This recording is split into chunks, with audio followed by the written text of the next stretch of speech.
तो गाइस कैसे हैं आप सब लोग। लेवल अप सर्वाइव के एपिसोड 21 के साथ हासिल हूं। तो लास्ट एपिसोड के एंड पे हमने देखा था ली वहां पर बीस्ट किंग को मारने के बाद बेहोश रहता है। ग्रैंडपा उसे उठाकर वापस ले आती है। ली अपने रूम में लेटा होता है। उसी वक्त उसके पास विंडो ओपन होती है और उसे कहा जाता है कि तुम्हें वहां पर बीस्ट किंग को मारने पर एक ब्लैक कलर का ट्रेजर बॉक्स मिला था और उसके साथ वहां पर काफी सारे एट्रीब्यूट पॉइंट्स भी मिले थे जिन्हें तुम अपने स्टैट्स में ऐड कर सकते हो। ली कहता है अब ये कौन सा बीस्ट किंग चेस्ट है जो मुझे वहां से मिला है, चलो सबसे पहले इसको देखते हैं। ली कहता है मैंने जब बोबैंग को हराया था तब मुझे एक चाबी मिली थी, मुझे लगता है कि मैं उस चाबी की मदद से उस ट्रेजर बॉक्स को ओपन कर सकता हूँ, चलो देखते हैं। वो अपनी की को यूज करता है और सिस्टम को गाइड करता है। तो सिस्टम उसी वक्त उसके ट्रेजर बॉक्स को ओपन कर देता है। ट्रेजर बॉक्स के ओपन होने के बाद उसे काफी सारी चीजें मिलती हैं। उस ट्रेजर बॉक्स के अंदर काफी सारे इक्विपमेंट्स पड़े होते हैं। तो सारे के सारे एट्रीब्यूट्स और आर्टिफैक्ट्स उसके सिस्टम में ऐड हो जाते हैं। जबकि साथ ही उसे वहां पर रिंग भी मिलती है जो कि बीस्ट किंग की अपनी रिंग है, जिसकी मदद से वो अपने एटलीस्ट एक स्पेशल शील्ड क्रिएट कर सकता है। ये वही शील्ड है जो कि बीस्ट किंग अपने एटलीस्ट बना सकता था। जब ये इस रिंग को पहनकर एक्टिवेट करेगा इसके सामने एक शील्ड बन जाएगी। तो इस चेस्ट बॉक्स के अंदर एक लेजेंडरी हिडन आइटम भी होती है। जैसे वो चेस्ट बॉक्स फुली ओपन होता है तो उसके अंदर से वो लेजेंडरी हिडन आइटम बाहर निकल रही होती है। ली कहता है अब इसके अंदर से कौन सा खजाना निकलने वाला है, लगता है कि इसके अंदर कोई बहुत ही पावरफुल चीज होगी। इस साथ ही नेक्स्ट सीन में जब वो बॉक्स वहां से गायब होता है उसके बिस्तर के ऊपर एक बड़ा सा अंडा पड़ा होता है। ली कहता है तो क्या वाकई में ये लेजेंडरी आइटम ये एक अंडा है, मुझे इस अंडे को खाना होगा, इसी तरह खाने से मुझे पावर मिलेगी। उसी वक्त उस अंडे के अंदर क्रैक पड़ना शुरू हो जाती है। ली कहता है इसके अंदर तो क्रैक्स पड़ रही है, लगता है कि ये अंडा ओपन होने वाला है और इसके अंदर से कुछ निकलेगा। जैसे ही वो अंडा ओपन होता है तो उसके अंदर से एक छोटी सी लड़की निकल आती है। ली कहता है ऐसा कैसे हो सकता है, इन्होंने तो कहा था कि इसके अंदर से एक लेजेंडरी आइटम निकलने वाली है, लेकिन ये तो सिर्फ एक लड़की है। वो लड़की वहाँ से निकलने के बाद ली को पापा कहना शुरू कर देती है। साथ ही वो जंप करते हुए ली के चेहरे पर लिपट जाती है और उसे कहती है पापा, जबकि ली उसे कह रहा होता है ये तुम क्या बकवास कर रही हो, मैं तुम्हारा पापा नहीं हूँ, चलो यहाँ से दूर हटो। ली जल्दी से अपने सिस्टम से कहता है सिस्टम सर जल्दी से इस लड़की को चेक करो और मुझे बताओ कि जो बच्चा कौन है और ये कहाँ से आया और ये मुझे क्यों दिया गया है। अगर वाकई में ये एक लेजेंडरी आइटम है तो मुझे इसकी एबिलिटीज के बारे में चेक करके बताओ कि इसके पास कौन कौन सी एबिलिटीज है जिन्हें मैं फाइट के दौरान यूज कर सकता हूँ। तभी वो छोटी लड़की वहीं पर उसके बिस्तर के ऊपर ही खेल रही होती है। ली कहता है अचानक से मुझे एक बच्चा यहाँ पर क्यों दे दिया गया है, मैं इसको क्या करूंगा। उसके पास विंडो ओपन होती है और उसे कहा जाता है हम इस बारे में अपोलोजाइज करते हैं कि हम तुम्हें इस लिविंग बीइंग के बारे में नहीं बता सकते क्योंकि हमारे पास इस वक्त एडमिन राइट्स नहीं है। जितने राइट्स तुम्हारे पास इस सिस्टम के हैं तुम इस बारे में नहीं जान सकते। अपने सिस्टम को अपग्रेड करने के बाद दोबारा कोशिश करना। इस साथ उसे कहा जाता है यहाँ पर जो लिविंग बीइंग है जिसके बारे में तुमने हमसे सवाल पूछा है इसे तुम्हारे साथ पेयर अप कर दिया गया है। इसी वजह से आज से तुम दोनों एक ही चीज हो, तुम दोनों ही सिस्टम के साथ जुड़े हुए हो, इसका अच्छे से ख्याल रखना। भी उसकी बात सुनने के बाद बहुत सा हैरान होता है, कहता अब इस बात का क्या मतलब है कि इस बच्चे को मेरे साथ पेयर अप कर दिया गया है और मुझे इसका बहुत ही अच्छे से ख्याल रखना होगा। मुझे अभी खोए हुए टेम्पल कैबरी को ढूंढने के लिए जाना है, मैं वहाँ पर किसी छोटे बच्चे को साथ लेकर नहीं जा सकता। ली भी वहीं पर खड़ा खड़ा ये सब कुछ सोच रहा होता है कि उसी वक्त वो छोटी बच्ची फिर से जंप करते हैं, उसके सर पर चिपक जाती है और उसे कहती है डाडा। ली चिल्लाकर उसे कहता है तुम किस तरह की बकवास कर रही हो, मैंने तुमसे कहा ना कि मैं तुम्हारा डैडी नहीं हूँ, चलो जल्दी से मेरे सर से नीचे उतरो, क्या तुम्हें मेरी आवाज भी आ रही है या नहीं। वो अपने सर से उसे नीचे उतारता है तो वो उसके बाजू पर लिपट जाती है और फिर से कभी उसके कॉलर के साथ लिपट जाती है। इस बात से बहुत सा गुस्सा हो जाता है और कहता है बस बहुत हो गया। वो उसको टांग से पकड़ता है और कहता है तुम्हारा बहुत हो गया, तुम बार बार मुझे बहुत सा तंग कर रही हो, मुझे यहाँ पर एक छोटी बच्ची नहीं चाहिए। इस बात को कान खोलकर सुनो, मैं तुम्हारा डैड नहीं हूँ ना ही तुम्हारा पापा हूँ, मुझे पता नहीं है कि तुम क्या चीज हो। तो मैं तुम्हारी जैसी एक छोटी बच्ची को अपने साथ खतरनाक मिशन पर लेकर नहीं जा सकता क्योंकि मैं बहुत ही जल्दी टेम्पल को ढूंढने के लिए जाने वाला हूँ। फिर साथ ही वो कहता है लगता है कि मुझे सैली या फिर ग्रैंडपा ऊपर से इस बारे में बात करना होगी कि उनमें से कौन तुम्हें यहाँ पर अपने पास रखेगा, उसके बाद मैं टेम्पल में जा पाऊंगा। ली की ये वाली बात सुनने के बाद वो बच्ची रोना शुरू कर देती है। ली कहता है इस लड़की के एक्सप्रेशन देखकर लगता है कि यहाँ पर रोने वाली है और वो वाकई में जोर जोर से रोना शुरू कर देती है। जैसे वो बच्ची वहाँ पर जोर जोर से रोना शुरू करती है उसे कहता है तुम क्या कर रही हो, शांत हो जाओ, तुम रो क्यों रही हो, मैंने तो तुम्हें मारा नहीं है, मैंने तो बस तुमसे बात की है। जबकि वो बच्ची जोर जोर से रो रही होती है। जैसे वहाँ पर रोना शुरू करती है उसकी बॉडी से एनर्जी निकलती है और ली के पास सिस्टम की विंडो ओपन होती है और उसे कहा जाता है सिस्टम ने तुम्हें वार्निंग दी थी कि ये लड़की तुम्हारे साथ पेयर अप हो चुकी है, तुम दोनों ही अब सिस्टम का हिस्सा हो। अब जबकि तुम अपने साथ पेयर अप होने वाली लिविंग बीइंग को अबैंडन करना चाहती हो, इसको छोड़ना चाहती हो, इसलिए यहाँ पर तुम्हें पनिशमेंट दी जाएगी। तुम्हारी सजा 30 मिनट तक रहने वाली है, तुम्हारा काउंटडाउन स्टार्ट हो चुका है, आपकी गिनती पूरी होने के बाद तुम्हारी सजा स्टार्ट हो जाएगी। ली इस बात से बहुत सारा हैरान होता है, कहता अब यहाँ पर चल क्या रहा है, ये कौन सी पनिशमेंट की बात कर रहे हैं। यहीं पर इसका काउंटडाउन 10 से 1 पर पहुंच जाता है। जैसे उसका काउंटडाउन 0 पर पहुंचता है वहीं पर रोशनी चमकती है। ली कहता है मुझे ये तो बताओ कि मुझे सजा कौन सी दी जा रही है। वहाँ पर रोशनी चमकने की वजह से वो अपनी आंखें बंद कर लेता है। जैसे वो दूसरी बार अपनी आंखें खोलता है तो वो एक आइसलैंड पर होता है। वो भी इस बात से काफी ज्यादा हैरान हो जाता है कि ये कौन सी जगह है जहाँ पर तो आसपास सिर्फ बर्फ ही बर्फ है। तो वो छोटी बच्ची भी वहीं पर होती है, वो भी रो रही होती है। ली उसे कहता है अब रोना बंद करो, ऐसा नहीं है कि मैं यहाँ से तुम्हें छोड़कर जाने वाला हूँ, बल्कि ऐसी बात है मैं तो भी एक हाई स्कूल का स्टूडेंट हूँ और मैं यहाँ पर तुम्हें अपने साथ नहीं रख सकता क्योंकि मुझे नहीं पता कि बच्चों को कैसे पाला जाता है। ये भी उसी के साथ ही बात कर रहा होता है कि उसी वक्त पीछे से एक मॉन्स्टर की आवाज आती है। वो पीछे की तरफ देखता है तो वहाँ पर एक लेवल 40 का एलीट आइस प्रीडेटर होता है। इसे यहाँ पर आइसलैंड में भेजा गया है तो जहाँ पर आइस प्रीडेटर्स हैं जो कि काफी बड़े होते हैं और उनकी स्ट्रेंथ भी काफी ज्यादा होती है। ली कहता है ये क्या हो रहा है, जहाँ पर तो काफी सारे एलीट मॉन्स्टर्स हैं। इन पर उसके पास विंडो ओपन होती है और उसे कहा जाता है तुम्हारी पनिशमेंट स्टार्ट हो चुकी है, अगले 30 मिनट में तुम्हें यहाँ पर मॉन्स्टर्स को मारना होगा। 30 मिनट के अंदर अंदर तुम्हें सारे के सारे मॉन्स्टर्स को मारना होगा। अगर 30 मिनट से ज्यादा टाइम लगा तो तुम्हारे ऊपर डबल रेट के साथ मॉन्स्टर्स को भेजा जाएगा और दोबारा से तुम्हारी पनिशमेंट स्टार्ट हो जाएगी। और इसके अलावा तुम्हें इस छोटी लड़की को भी अपने साथ प्रोटेक्ट करना होगा। ये छोटी बच्ची जहाँ पर इन मॉन्स्टर्स के हाथों मारी जाती है तो तुम भी एनाइलेट कर दिए जाओगे। साथ ही उसे कहा जाता है तुम्हारा टाइम स्टार्ट हो चुका है। नीचे नोट भी लिखा होता है कि इन सारे मॉन्स्टर्स को मारने पर तुम्हें कोई भी एक्सपीरियंस पॉइंट्स नहीं मिलेंगे क्योंकि ये तुम्हारी सजा है। ली कहता है सर रुको, मुझे इस बारे में बताओ कि इसका क्या मतलब है कि अगर ये लड़की यहाँ पर मर जाती है तो फिर मैं भी ओबिलिटरेट हो जाऊंगा। तो वो मॉन्स्टर जल्दी से आगे बढ़ता है और उसके ऊपर अटैक करता है, जबकि ली उस बच्ची को उठा लेता है और जल्दी से साइड पर हट जाता है। तो साइड पर हटने के बाद ली उस छोटी बच्ची से कहता है बच्ची तुम यहाँ पर मर नहीं सकती क्योंकि अगर तुम मरोगी तो मैं भी साथ मरूंगा, इसलिए चुपचाप मेरी गर्दन के साथ लिपट जाओ और टाइटली पकड़ना। साथ ही वो अपनी तलवार को निकालता है और अपनी एलिमेंटल पावर को भी एक्टिवेट कर लेता है क्योंकि वो बच्ची उसकी गर्दन के साथ लिपटी होती है और वहीं पर लिपटे लिपटे वो डाटा डाटा कर रही होती है। ये उसे कहता है चलो चल के फाइट करते हैं और वो मॉन्स्टर्स को मारने के लिए रेडी हो जाता है। तो नेक्स्ट सीन ग्रैंडपा की घर का दिखाया जाता है। ग्रैंडपा खेतों में काम करने के बाद वापस आते हैं और बूबैन से पूछते हैं बूबैन मुझे ये बताओ कि वो लड़का कैसा है। सैली तो गाँव में गई है खाने पीने की कुछ चीजें लेने के लिए, ये बताओ कि ज़ीली कैसा है, क्या वो जागा या नहीं। बूबैन ग्रैंडपा से कहता है हाँ वो बिल्कुल ठीक है, वो जाग चुका है, पहले की तरह बिल्कुल ठीक है। बूबैन ग्रैंडपा से कहता है ग्रैंडपा मुझे ये बताओ तुमने कहा था कि तुम एक टीम बनाने वाले हो टेम्पल को ढूंढने के लिए, क्या तुम्हें और ज्यादा मेंबर्स मिले या नहीं, हमारे साथ कोई और जाएगा या नहीं। ग्रैंडपा उसे कहते हैं हालात बहुत ज्यादा बुरे हैं क्योंकि हमारे गाँव के लीडर जैसा नहीं चाहते कि हम लोग टेम्पल को ढूंढे और यहाँ से निकलने की कोशिश करें, इसलिए इस गाँव में से कोई भी ऐसा हंटर नहीं है जो कि हमारी टीम को ज्वाइन करना चाहता है। कोई भी यहाँ से निकलना नहीं चाहता क्योंकि रिक और उसके साथियों ने के दिमाग में जो कचरा भरा हुआ है अगर हम लोग जहाँ से निकलेंगे तो गार्ड्स गुस्सा हो जाएंगे और हमारे सारे के सारे गाँव को सजा देंगे। उन्हें लगता है कि अगर कोई भी टेम्पल को ढूंढने के लिए जाएगा तो गार्ड्स गुस्सा हो जाएंगे और हमारे गाँव का जो पीस है वो खत्म हो जाएगा, शांति खत्म हो जाएगी। वो बैंक ग्रैंडपा से कहता है अगर हमारे साथ कोई भी देने को तैयार नहीं है तो क्या हुआ, हम लोग खुद ही वहाँ पर जा सकते हैं, हम लोग अकेले वहाँ पर जाकर उस टेम्पल को ढूंढ सकते हैं और यहाँ से निकल सकते हैं। हमें बाकी सभी की यहाँ पर क्या जरूरत है, वैसे भी हमारे पास काफी सारे स्ट्रॉन्ग लोग हैं। ग्रैंडपा से कहते हैं तुम्हें इस बारे में जरा भी अंदाजा नहीं है, इस गाँव को छोड़कर बाहर जाने के बाद वहाँ पर कितने ज्यादा पावरफुल मॉन्स्टर्स हो सकते हैं। वो सारे मॉन्स्टर्स बहुत ज्यादा स्ट्रॉन्ग हैं, इतने ज्यादा स्ट्रॉन्ग कि तुम उनको इमेजिन भी नहीं कर सकते। अगर मैं 100% तक श्योर नहीं हुआ कि मैं उनको नहीं हरा सकता मैं इस जगह को छोड़कर नहीं जाऊंगा, मैं यहीं पर अपनी बाकी सारी जिंदगी गुजार दूंगा। हमें सबसे पहले तो ज़ीली के पास जाना चाहिए और जाकर उससे पूछना चाहिए कि बेसमेंट केव के अंदर क्या हुआ है, कि वहाँ पर उसने जिस मॉन्स्टर को मारा है वो मेरी उम्मीद से ज्यादा स्ट्रॉन्ग था। सैली भी भागती हुई वहीं पर आ जाती है और उनसे कहती है ग्रैंडपा वो बहन तुम दोनों यहाँ पर किस बारे में बातें कर रहे हो। ग्रैंडपा उसे कहते हैं लिली तो फाइनली तुम वापस आ गई, वो बहन मुझे बता रहा था कि ज़ीली जाग चुका है। सैली कहती है लगता है कि वो बहन जहाँ पर उसकी काफी अच्छी केयर कर रहा है, इस वजह से तुझे पता है कि वो जाग गया है। सैली बहुत ज्यादा खुश हो जाती है और ग्रैंडपा से कहती है ग्रैंडपा चलो जल्दी से वहाँ पर चलते हैं, मैं देखना चाहती हूँ कि उसने कौन से एलिमेंटल पावर को अवेकन किया है और वो कितना ज्यादा स्ट्रॉन्ग हुआ है। और साथ ही वो ग्रैंडपा हाथ पकड़कर बड़ी स्पीड से सामने की तरफ भागना शुरू करती है जबकि वो बहन अभी भी उसे घूर घूर कर देख रहा होता है। तो नेक्स्ट सीन ली का दिखाया जाता है। ली ने वहाँ पर जितने भी एलीट मॉन्स्टर्स निकले होते हैं उन सभी को मार दिया होता है और उन सभी को मारने के बाद वो वहाँ पर एक फाइनल मॉन्स्टर को मार रहा होता है। जैसे वो वहाँ पर उस फाइनल मॉन्स्टर को मारता है उसके पास विंडो ओपन होती है और उसे कहा जाता है तुम्हें बहुत ज्यादा बधाई हो, तुमने जहाँ पर फाइनल मॉन्स्टर को भी मार दिया है, तुमने अपने टाइम लिमिट में रहते हुए अपनी सजा को पूरा कर लिया। ली एक लंबी सांस लेता है जबकि वो छोटी बच्ची जोर जोर से चिल्लाना शुरू कर देती है और बार बार उसे डांटा कह रही होती है। ली उसकी बार बार चिल्लाने की वजह से काफी ज्यादा परेशान होता है और कहता है अगर ये बच्ची वाकई में मेरी बच्ची होती तो फिर तो मेरी हालत खराब हो जानी थी। वो दोनों अपनी सजा को पूरा करने के बाद वापस अपने रूम में आ जाते हैं। ली कहता है तो शुक्र है मैं फाइनली वापस आ गया हूँ। तो दरवाजा खुलता है और सैली सामने की तरफ देखती है। वो उस छोटी बच्ची को देखकर बहुत ज्यादा हैरान हो जाती है जो कि ली के कंधे पर बैठी होती है। सैली उस बच्ची की तरफ देखती है, वो बच्ची सैली की तरफ देखती है। सैली ली से कहती है ली ये छोटी बच्ची कहाँ से आई है, और फिर साथ ही वो आगे बढ़ती है और उस बच्ची को उठाकर वहीं पर घूमना शुरू कर देती है और कहती है ये बच्ची तो बहुत ज्यादा क्यूट है। वो उसके साथ लाड कर रही होती है। वो ली से कहती है ली ये बच्ची तो बहुत ज्यादा प्यारी है, तुम्हें ये बच्चा कहाँ से मिला है, तुम्हें पता है मुझे बच्चे बहुत ज्यादा पसंद है। वो ली से पूछती है ये बच्ची तुम्हें कहाँ से मिली है। ली उसे कहता है ये बच्ची एक अंडे के अंदर से निकली है जो कि एक ट्रेजर बॉक्स से निकला है। सैली उसे कहती है क्या तुम यहाँ पर मेरे से मजाक कर रही हो, हमने तो कभी नहीं देखा कि कोई बच्चा किसी अंडे के अंदर से निकला हो, तुम ऐसा कैसे कह सकते हो कि ये छोटी प्यारी सी बच्ची ये एक अंडे के अंदर से निकली है। क्योंकि ली भी उसकी बात सुनने के बाद सोच रहा होता है अब मैं तुम्हें इस बारे में कैसे एक्सप्लेन करूँ, ये कौन से अंडे के अंदर से निकली है, ये तो वाकई में एक अंडे के अंदर से ही निकली है और ऊपर से मैं इसको मेंटेन भी नहीं कर सकता, मैं इसको छोड़ नहीं सकता क्योंकि अगर मैं इसको छोड़ूंगा तो मुझे सजा मिलेगी। लगता है कि मैंने कुछ बहुत ही बुरा पाप किया है जिसकी वजह से ये बच्ची मेरे गले पड़ गई है। आज यहीं पर हम लोग अपनी एपिसोड 21 का एंड करेंगे। एपिसोड की एक्सप्लेनेशन अच्छी लगी हो तो कमेंट करके जरूर बताइएगा। चैनल को सब्सक्राइब कर दें, वीडियो को लाइक और शेयर कर दें। शुक्रिया।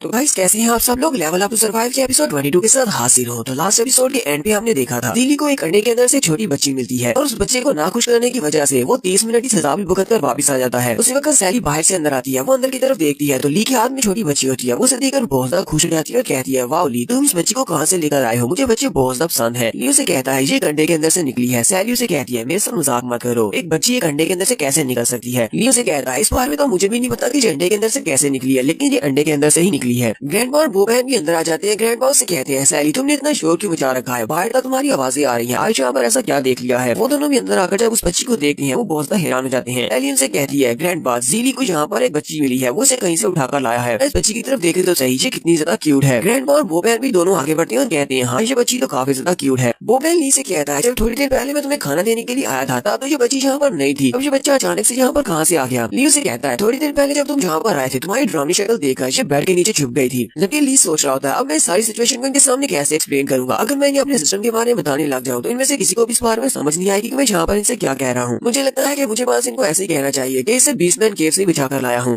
ग्रैंडपा सैली और बोबैन से कहते हैं अब जबकि ली अभी अभी उठा है तो तुम्हें यहाँ पर ज्यादा शोर नहीं बिछाना चाहिए, चलो जल्दी से तुम दोनों बाहर चली जाओ। सैली से वो कहते हैं जाकर खाना तैयार करो, हम लोग बाद में इसे बात कर लेंगे। तो सैली उस बच्ची को वहीं पर नीचे उतार देती है और उसे कहती है तुम्हें यहाँ पर अच्छे से रहना होगा, तुम्हारी बड़ी बहन जल्दी वापस आएगी तुम्हारे लिए अच्छा सा खाना बनाकर। जबकि वो छोटी बच्ची भी आगे से काफी खुश हो जाती है। इस सैली और बोबैन बाहर चले जाते हैं। बाहर जाते हुए बोबैन सैली से कहता है तुमने इस बारे में क्या सोचा है मेरी गर्लफ्रेंड बनने के बारे में। सैली से कहती है मैंने इस बारे में सोचना क्या है, मैंने इस बारे में कुछ भी नहीं सोचा। नेक्स्ट सीन फिर से अंदर का दिखाया जाता है। वो छोटी बच्ची भी ली के बाजू को खींचते हुए उससे कहती है डाडा आइजा लूगा। हाथी वो इशारा कर रही होती है कि मुझे भूख लगी है। ली उसे कहता है अच्छा ठीक है, मुझे लगता है कि तुम्हें भूख लगी है, थोड़ी देर में तुम्हारी सिस्टर खाना बनाकर ले आती है, उसके बाद तुम्हें अच्छा खाना खाने को मिलेगा, कि थोड़ी देर के लिए तुम यहीं पर खेलो। और वो बच्ची वहीं पर खेलना शुरू कर देती है। ग्रैंडपा ली से कहते हैं बच्चे प्लीज मुझे माफ कर देना। ली उनसे कहता है लेकिन ग्रैंडपा आप मुझसे इस तरह माफी क्यों मांग रहे हैं, आखिर ऐसा क्या हो गया है। ग्रैंडपा ऊपर ही उसे कहते हैं मुझे लगा था कि वो सिर्फ एक आपसी टेंशन है, मैंने नहीं सोचा था कि वहाँ पर उनका जो बीस्ट किंग है वो इतना ज्यादा पावरफुल हो सकता है, तुम्हारी जान खतरे में पड़ गई थी। ली उनसे कहता है ग्रैंडपा आपको मुझसे माफी मांगने की जरूरत नहीं है, मैं अपनी मर्जी से वहाँ पर बीस्टमैन केव में गया था इस मिशन को पूरा करने के लिए, इसलिए आप अपने ऊपर ब्लेम नहीं डाल सकते। और अगर मैं इस मिशन के ऊपर नहीं गया होता तो मैं ये सब कुछ महसूस नहीं कर पाता जो मैंने अभी महसूस किया है। सर क्या आपने बताया था कि अपनी पावर्स को अवेकन करने के लिए मुझे हार्डशिप्स का मुकाबला करना पड़ेगा, वहाँ पर बहुत ही टफ बैटल हुई थी जिसकी वजह से मुझे महसूस हुआ, साथ ही मैंने अपनी एबिलिटीज को भी अवेकन कर लिया है। और अब तो मुझे और भी ज्यादा यकीन हो गया है कि जहाँ पर जो कुछ भी हो रहा है वो सब कुछ कोई एक्सीडेंट नहीं है बल्कि ये कोई जानबूझकर करवा रहा है। ये यहाँ पर ग्रैंडपा को सारी बात बता देता है। वो ग्रैंडपा से कहता है जब मैं वहाँ पर बैटल के दौरान मरने के बहुत ज्यादा करीब था उसी वक्त अचानक से मैं एक अल्टरनेट डायमेंशन में चला गया। अल्टरनेट डायमेंशन के अंदर एक अंकल था, उसी अंकल ने मुझे बताया कि वो पिछले कई हजार साल से वहाँ पर किसी का इंतजार कर रहा है, वो जिसका इंतजार कर रहा है वही उसे उस डायमेंशन के अंदर से बाहर निकाल सकता है। मैं उसका मास्टर बन गया और उसके बाद में वहाँ से बाहर निकल आया। जब मैं वहाँ से बाहर आया तो मेरी एबिलिटीज अवेकन हो चुकी थी, मेरे पास कियोस के एलिमेंट की पावर है। अब जो कुछ भी हुआ है मुझे लगता है कि सब कुछ पहले से प्लान किया गया था। ली ग्रैंडपा से कहता है ग्रैंडपा ओवर है क्या आपको इस सब के बारे में पता है क्या ये सब कुछ क्यों हुआ, क्या जो भी यहाँ पर अपनी पावर्स को अवेकन करने लगता है क्या वो अल्टरनेट डायमेंशन में जाता है और वहाँ पर जाकर अपनी पावर से मिलता है। ग्रैंडपा ओवर उसे कहते हैं नहीं, जहाँ पर जिसने भी अपनी पावर्स को अवेकन किया है उनमें से कोई भी कभी किसी अल्टरनेट डायमेंशन में नहीं गया और ना ही किसी स्ट्रेंज मैन के साथ मिला है। ग्रैंडपा ली से कहते हैं और तुमने जहाँ पर अपनी एबिलिटीज के बारे में बताया कि तुम्हारे पास कियोस के एलिमेंट की पावर है, मैंने इसके बारे में एक किताब के अंदर पढ़ा है जो कि आज से 1000 साल पहले लिखी गई थी। किताब के अंदर क्योरिक ब्लड लाइन के बारे में कुछ लिखा गया है लेकिन मैंने कभी भी किसी के पास क्योरिक ब्लड लाइन नहीं देखी। ली ग्रैंडपा से कहता है ग्रैंडपा आखिर उस बुक में ऐसा क्या लिखा हुआ है, वो बुक क्या कहती है। मुझे लगता है कि उस बुक के अंदर जो कुछ लिखा हुआ है उससे पता चल सके कि मेरे यहाँ पर आने का मकसद क्या है। ग्रैंडपा से कहते हैं तो उस बुक के अंदर लिखा हुआ है कि आज से तकरीबन 10,000 साल पहले बहुत ही इवल गॉड था जिसका नाम मॉर्फियस था। मॉर्फियस अपने डीमन साथियों के साथ जहाँ पर स्मॉल्डर लैंड पर आया, हमारी इस जगह पर जहाँ पर इस कॉन्टिनेंट पे आकर उसने तबाही मचा दी। यहाँ पर आने के बाद उसने बहुत ज्यादा तबाही मचा दी, हर तरफ कियोस थी, हर तरफ इवल और बुराई फैली हुई थी, इंसानों को मारा जा रहा था। तभी इन सभी ने उन सारे इवल गॉड्स के खिलाफ जंग छेड़ दी, दोनों तरफ से फाइट शुरू हो गई। लेकिन गॉड मॉर्फियस और उसके सारे मॉन्स्टर्स वो बहुत ज्यादा पावरफुल थे और इंसानी हीरोज उनके सामने टिक नहीं पाए, वो एक एक करके मरते जा रहे थे, यहाँ तक सारे के सारे इंसान मरने वाले थे। उसी वक्त एक हीरो अपीयर हुआ, अब इंसानों को लगा कि अब उनके बचने की कोई उम्मीद नहीं है। उसी वक्त वहाँ पर एक हीरो की एंट्री हुई और उस हीरो का नाम हेसियोड था और उस हीरो के पास भी जो एलिमेंट की पावर थी वो कियोस की पावर थी। इससे पहले किसी भी इंसान ने क्योरिक पावर लाइन को नहीं देखा था, किसी के पास भी इस तरह की एबिलिटीज नहीं थी, वो सिर्फ अकेला था जिसके पास क्योरिक पावर थी। हेसियोड ने मॉडल वर्ल्ड में आने के बाद यहाँ पर एक अपनी आर्मी बनाई, अपने साथ कई सारे हीरोज को लिया। हीरो की आर्मी के साथ काफी साल लगे, काफी सालों के बाद उसने मॉर्फियस को हरा दिया। उसने गॉड मॉर्फियस को हराने के बाद उसकी सोल को हेल टार्टरस में हमेशा के लिए बंद कर दिया। लेकिन उस बुक में ये भी लिखा हुआ है कि उसकी सोल को वहाँ पर ट्रैप करने की वजह से हेसियोड की सोल भी वहीं पर ट्रैप हो गई। उसकी सोल भी वहाँ पर ट्रैप है, वो भी वहाँ से आजाद नहीं हो सकता। ली ग्रैंडपा से कहता है ग्रैंडपा तो अपनी अल्टरनेट डायमेंशन में मैं जिस बंदे से मिला हूँ कहीं वो हेसियोड तो नहीं। ग्रैंडपा से कहते हैं अगर वाकई में तुम्हारे पास जो एलिमेंट की पावर है वो कियोस के एलिमेंट की पावर है तो इसका मतलब हो सकता है कि तुम हेसियोड से ही मिले हो। सैली वहाँ पर आती है और उनसे कहती है तुम दोनों किस बारे में बात कर रहे हो, खाना तैयार है, चलो जल्दी से आ जाओ। ग्रैंडपा से कहते हैं ठीक है सैली हम लोग आ रहे हैं, तुम जाकर खाना सर्व करो। ग्रैंडपा जाने से पहले ली से कहते हैं ली तक हमें इस बात का सही से अंदाजा नहीं हो जाता कि यहाँ पर क्या चल रहा है और तुम्हारे पास कौन सी पावर्स हैं। ली चाहता है कि तुम बाकी सभी को इस बारे में बताओ और ये भी बात बताना कि वहाँ पर बीस्टमैन केव में क्या हुआ था। ली ग्रैंडपा से कहता है ठीक है ग्रैंडपा मैं इस बारे में किसी को नहीं बताऊंगा। तो नेक्स्ट सीन उनके खाने के टेबल का दिखाया जाता है। खाने की टेबल पर बहुत सारे डिलीशियस डिशेस पड़ी होती हैं, खाना काफी ज्यादा अच्छा लग रहा होता है। वो सारा खाना देखने के बाद सैली से कहता है सैली तुम तो बहुत ही अच्छी कुक हो, तुमने बहुत सारा खाना बनाया है। सैली से कहती है मुझे इतनी अच्छी कुकिंग नहीं आती, ये तो मैंने नहीं बनाया बल्कि ये हमारे नए शेफ ने बनाया, मैंने तो बस उसकी मदद की है। तो वहीं पर उनके शेफ की तरफ दिखाते हैं तो उनका शेफ चिडलर होता है, चिडलर वहाँ पर खाना बना रहा होता है। सैली से कहता है मिस सैली आपका बहुत बहुत शुक्रिया जो आपने मेरी तारीफ की। ली उसे देखकर कहता है ये कमीना चिडलर यहाँ पर क्या कर रहा है। ली से कहता है ब्रदर मैं तुम्हारे पीछे यहाँ पर नहीं आया बल्कि ग्रैंडपा ओवर है मुझे अपने साथ वापस लेकर आए हैं। साथ ही वो खाना लाकर उसके सामने रख देता और कहता है बिग ब्रो चलो जल्दी से यहाँ पर बैठ जाओ खाना चेक करो, फिर मुझे बताना कि मेरी कुकिंग कैसी है। ग्रैंडपा ली से कहते हैं हमें इस बारे में जरा भी नहीं पता कि लाटोना डेजर्ट में बाहर क्या है क्योंकि बाहर की दुनिया के बारे में ज्यादा नहीं पता, इसलिए मैं इस मॉन्स्टर को अपने साथ ही ले आया हूँ। ये काफी काम का है और इस रास्ते के बारे में भी अच्छी तरह से पता है, ये हमारे काम आएगा। ली ग्रैंडपा से कहता है, ग्रैंडपा आप इसको तो अपने साथ ले आए, वहाँ पर 2 और लड़के भी थे, वो कहाँ पर है? वहाँ पर मेरे साथ मिलकर उस बीस्ट किंग के साथ फाइट कर रहे थे, वो काफी ज्यादा जख्मी थे। उसे कहती है वो इस वक्त हमारे डेली के मेडिकल सेंटर में है, परेशान होने की जरूरत नहीं है, जहाँ हमारे गाँव का सबसे बेस्ट मेडिकल सेंटर वही है। ग्रैंडपा ने उन दोनों को वहाँ पर भेज दिया है। खाना खाने के बाद हम लोग भी उनसे मिलने के लिए जाएंगे। फिर वो सभी लोग खाना खाना शुरू कर देते हैं। ली उसे कहता है कि तुम्हारी तरह बाकी के सभी बीस्टमैन भी अच्छा खाना बना लेते हैं। चिडलर उसे कहता है नहीं, मुझे कुकिंग का बहुत ज्यादा शौक है, इसी वजह से मैं अच्छा खाना बना सकता हूँ। ली उसे कहता है चिडलर इस बच्ची के लिए दूध लेकर आओ क्योंकि ये खाना नहीं खा सकती। उसे कहता है ठीक है मैं ले आता हूँ। यहीं पर क्लिफ के ऊपर हिक्स को भी दिखाया जाता है। हिक्स अपने लोगों के साथ वहीं पर क्लिफ के ऊपर खड़ा होकर इन सभी के घर की तरफ देख रहा होता है। इसका एक साथी आगे बढ़ता है और उसे कहता है सर वो जो बाहर का एक लड़का है वो यहीं पर इनके घर में रह रहा है। हिक्स उनसे कहता है चलो ठीक है, इस मसले को जल्दी से यहाँ पर निपटाते हैं और उसके बाद वापस जाकर अपने लॉर्ड को इस बारे में बताते हैं कि यहाँ पर क्या हुआ है। तो यहीं से हमारा नेक्स्ट सीन एक नेदर वर्ल्ड का दिखाया जाता है, एक ऐसी जगह जो कि यहाँ पर इस मॉडल वर्ल्ड में नहीं है बल्कि आसमान में कहीं पर है। एक ड्रैगन उड़ता हुआ नेदर वर्ल्ड की तरफ जा रहा होता है। वो नेदर वर्ल्ड के एक कासल के ऊपर जाकर लैंड करता है। वहीं पर पहले से एक बंदा होता है जो कि एक गार्ड है जिसका नाम हेडिस है। वो ड्रैगन वहाँ पर लैंड करने के बाद उसे कहता है गॉड हेडिस तुमने यहाँ पर मुझे क्यों बुलाया है? हेडिस उसे कहता है ऑर्बेलिस तो तुम फाइनली यहाँ पर वापस आ ही गए, मुझे तुमसे एक बहुत ही जरूरी काम करवाना है। मुझे अभी भी महसूस हो रहा है लाटोनाया डेजर्ट में जहाँ पर हमने बीस्ट किंग को लगाया था, बीस्ट किंग की पावर्स मुझे सेंस नहीं हो रही, लगता है कि उसकी पावर्स खत्म हो गई है, कि किसी ने उसको मार दिया होगा। आर्गोलिस कहता है ऐसा कैसे हो सकता है, सोनील तो काफी ज्यादा पावरफुल था और लाटोनाया डेजर्ट के इर्द जितने भी लोग हैं उनमें से कोई भी इतना पावरफुल नहीं है कि वो सोनील को मार सके। हेडिस से कहता है यही तो वजह है, इसीलिए मैंने तुम्हें यहाँ पर बुलाया है। तो मुझे पता है कि वहाँ पर कोई भी इतना स्ट्रॉन्ग नहीं है, इसलिए मैं चाहता हूँ कि तुम वहाँ पर जाओ लाटोनाया डेजर्ट में और जाकर इन्वेस्टिगेट करो कि किसने वहाँ पर सोनील को मारा है। तुम्हें अच्छी तरह से पता है कि सोनील को वहाँ पर किस लिए रखा गया था। सोनील की ड्यूटी थी वहाँ पर उस सील को गार्ड करने की, इसलिए मैं जानना चाहता हूँ कि वहाँ पर क्या हुआ है और सोनील के मरने के बाद क्या वो सील अभी भी वहीं पर है या नहीं। आर्गोलिस उसे कहता है ठीक है लॉर्ड हेडिस मुझे समझ आ गई, मैं अभी वहाँ पर जाता हूँ और जाकर देखता हूँ कि वहाँ पर क्या चल रहा है। एक सीन गाँव का दिखाया जाता है। सैली, बोबैन और ली वो तीनों ही मेडिकल सेंटर की तरफ जा रहे होते हैं और रास्ते में वो ली से पूछते हैं कि वहाँ पर बीस्टमैन केव में क्या हुआ, तुमने कितने मॉन्स्टर के साथ फाइट की। तो ली उन्हें सारी की सारी बात बताता है, लेकिन वो सारा सच घुमा फिरा कर बता रहा है। ग्रैंडपा ने उसे कहा था कि तुम यहाँ पर सब कुछ नहीं बता सकते, स्पेशली अपनी केओस एलिमेंट के बारे में नहीं बताना। सैली उसकी बात सुनने के बाद कहती है ली तुम तो वाकई में बहुत ज्यादा अमेजिंग हो, तुमने बहुत सारे मॉन्स्टर्स को मारा है। बोबैन उसे कहता है इस सब में इतना भी ज्यादा क्या अमेजिंग है, इतने मॉन्स्टर्स को तो मैं भी मार सकता हूँ। ली उसे कहता है हाँ क्यों नहीं, तो फिर किसी डंजन के अंदर जाकर दिखाओ, पर तुम्हारे मरने के बाद मैं तुम्हारी बॉडी को वहाँ से वापस ले आऊंगा। फिर बोबैन गुस्से के साथ उसे कहता है अपनी बकवास बंद करो, अगर तुम्हें इतना ही लगता है कि तुम मुझसे स्ट्रॉन्ग हो तो फिर आओ मुझे चैलेंज करो, हम दोनों फिर से फाइट करते हैं।